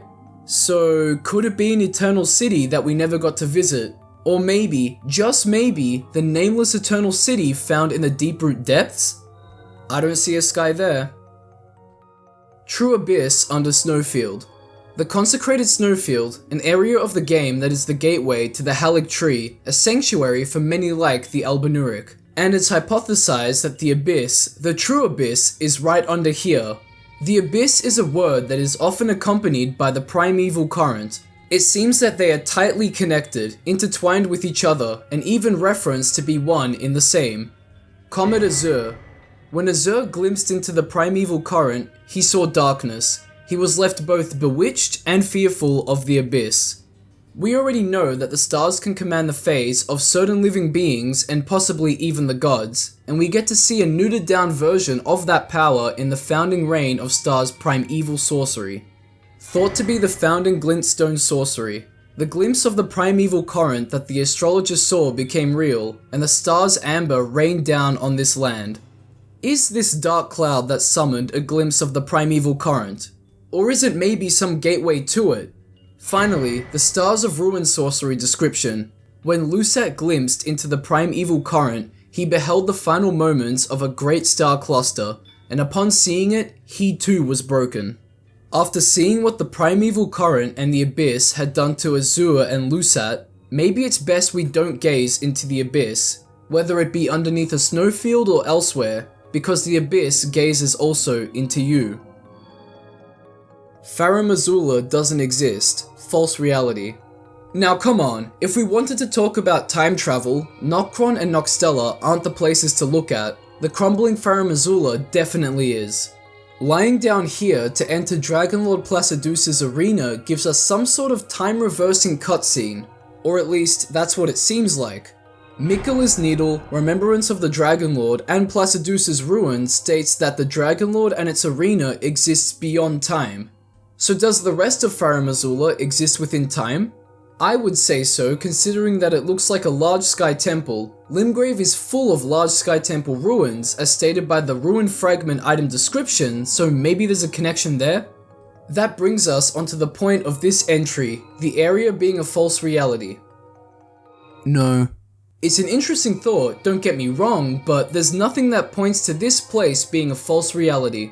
If anything, it's a glimpse into how things were before the Greater Will's influence. We have an ancient Elden Lord waiting for its god to return, an ancient looking Elden Ring, and ancient beings all throughout this area. And with that, we reach the final entry of the video. But before we get there, I have some honorable mentions I'd like to share with you all, as I think they're very interesting. First off, let me solo her. A valiant player who made it his goal to be able to solo Liurnia without taking damage, helping those who have struggled with this boss. Naturally, this has spawned meme after meme, immortalizing this guy in Elden Ring history while also creating spin-offs. Other possible outer gods. The One-Eyed God of Fire, a god worshipped by the Fire Giants and is also associated with the Fire Monk incantations. The Bloodstar, an entity associated with aberrant sorceries and red glintstone, a practice reviled at the Academy. The Unnamed God of the Deathbirds, associated with his envoy, the Twin Bird, Death, and of course, the Deathbirds. Lastly, the Ancient God of Dragons, the god worshipped by Dragon Lord Placidusa, associated with the Dragon Cult and Dragon Communion incantations. And for the final honorable mention, we have Ranni's Rune. She cast away her rune in her efforts to get away from the Greater Will and the Golden Order, according to Gideon. But where is her rune? Well, if you take a look at the moon, you can see a shape almost carved into it that looks an awful lot like a rune. She could have placed her rune on the moon. But if we're here around the Cathedral of Manicelis, we see two moons. Could this be some sort of symbolism like Renala's full moon and Ranni's dark moon? If this were the case, then why would Ranni's rune be on her mother's moon? Those were the honorable mentions, so now we'll be moving on to the final entry of the Iceberg. The mother of all speculations. Yes! Do you feel that? Because I know I have. My brothers and sisters, let the madness consume you, because I'm telling you right now, this is insanity. And this is the biggest talking point Elden Ring has to offer. It even goes beyond Melina and Ranni, since I bring in my own multiple bodies theory on top of everything. But let's start with them. Appearances. Melina and Ranni each have one eye closed, Melina's left eye and Ranni's right eye. We can also see that Ranni has a spirit stemming off of her right eye. Could the spirit represent Ranni's discarded flesh? It also looks an awful lot like Melina. Looking at the Flame of Frenzy ending's Secret Melina cutscene, she opens her eye and we can see that it's a purple or a blue, very similar to Ranni's eye color. And Blide's? Could Ranni's closed eye be a pale color, just like Melina's always open eye? And why did this eye open? The way I see it, becoming the Lord of the Frenzied Flame is like Melina's MK Ultra Switch, but for destined death. So we become that Lord, and she wants to hunt us down and give us our destined death. As stated in the multiple endings entry, destined death is another term for the Rune of Death. But what is this marking found on Melina's left eye? A limb of some kind with 3 points coming out from it? It looks an awful lot like a claw. The four-toed Foulfoot item description states that, in the lands between, having 3 digits is seen as a bad omen. Considering Melina's secret cutscene, this marking could represent the 3 fingers. Maybe the 3 fingers connected to an arm of some kind, giving some more reason as to why she wanted to give us a destined death. But then, what is Ranni's mark? It looks nothing like anything else in the game. I wouldn't even know where to begin in making a speculation on it. What would it take for her to open her eye? Attempting to bring her back to the side of the Golden Order? Obtaining her rune? We don't get a choice to do either of those, so either way, it's good to note that they both have markings on their closed eyes. But now, let's talk about Melina's body, which could be Ranni's flesh she left behind. When Melina tells us about her purpose, she says, "The Erd Tree is close.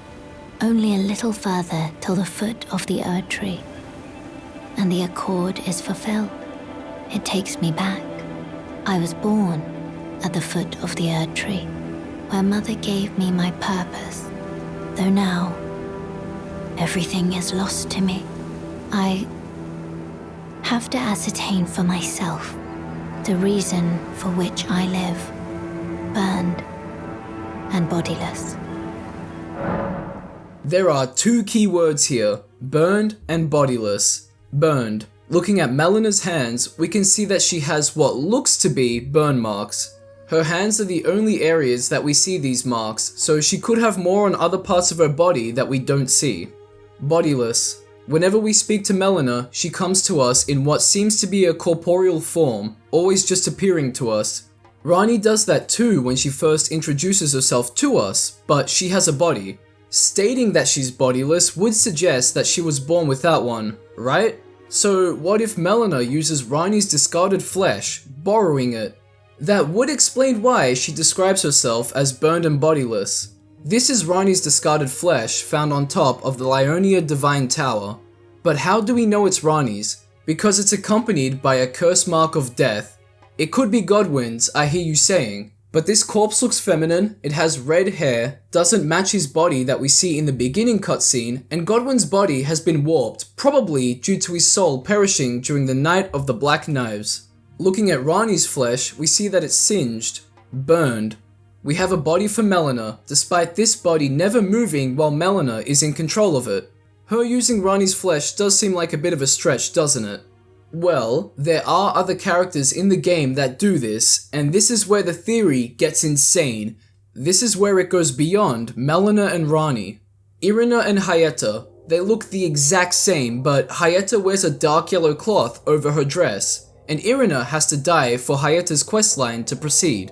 However, just like with Ranni, Irina's corpse never leaves her death location, and Hyetta is free to use her body as she pleases. They share the same voice actresses too. Yura and Shabriri. When we first meet Yura, he comes off as a cool guy that wants to help rid the lands of the Bloody Finger invaders and will warn you of the dangers associated with dragon-related powers. At the final points of his questline, we find him dying at the Second Church of Marika, critically wounded by Eleonora, Violet Bloody Finger. From here, something happens again. Yura's body is overtaken by Shabriri, and we can find him next to the Zamor Ruins site of Grace, claiming that Yura gave him his flesh. Finally, we meet the Tarnished, who would be Lord. Oh my. Why the long face? I fear that you were previously acquainted with this vessel. Well, that is most unfortunate. For he is dead. As for his flesh, he gave it to me. Shabriri, I hope you can make your peace with that. And of course, both characters share the same voice actors.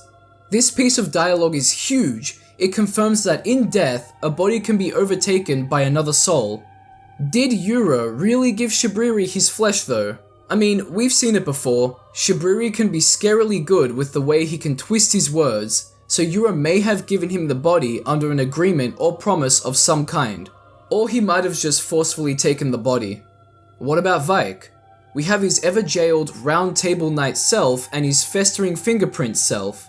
He's noted to be the Tarnished that was the closest to becoming Elden Lord, but went deep below the capital and was scorched by the Flame of Frenzy.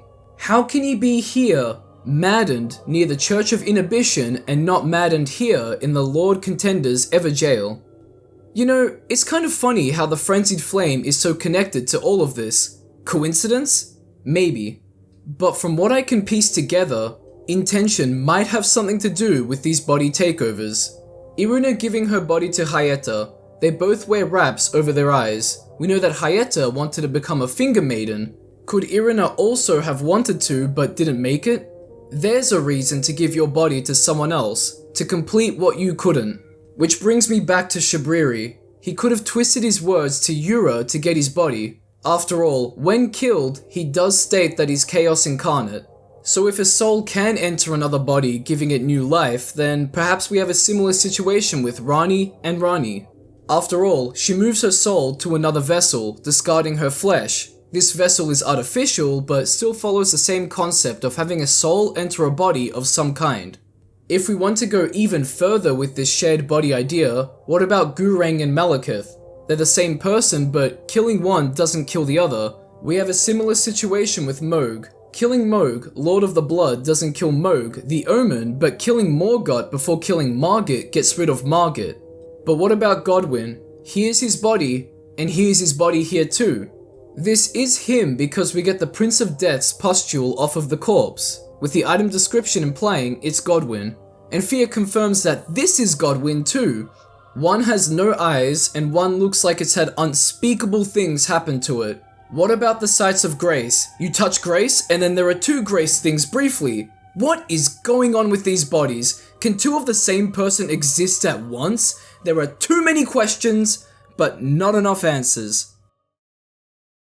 Overall, I think it's more possible that Melina is another part to Ranni rather than them being the same person. Because after all, they do both coexist. But the multiple body theory is hard to piece it all together, considering we're given some hints but not enough to get a proper answer. Maybe the Outer Gods have something to do with it all, but I'm really hoping the answer to it isn't development inconsistencies, oopsie poopsies. But it's weird, we see the symbolism of two all throughout Elden Ring. Two souls who have used a body, two bodies existing at once, medallions, two major deaths during the Night of the Black Knives, the two curse marks of death, the Fell Omen twins, the Deed twins, the Hoslow brothers, the two Maiden husks, and so much more. So what about Ranni and Melina? It's clear that there's some sort of important connection between them, and it seems that we have some of the picture, but not the whole picture.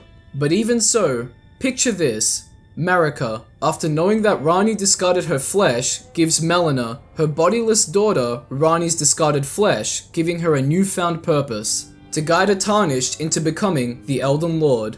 Maybe even one that favors spirits, for Melina may be a spirit herself, all while using Ranni's body, possibly its appearance and even a role that would have been given to Ranni. But there's definitely more to this theory, and a lot of thinking and backtracking I need to do. So I'm not done with it, and I'm definitely not done with Elden Ring.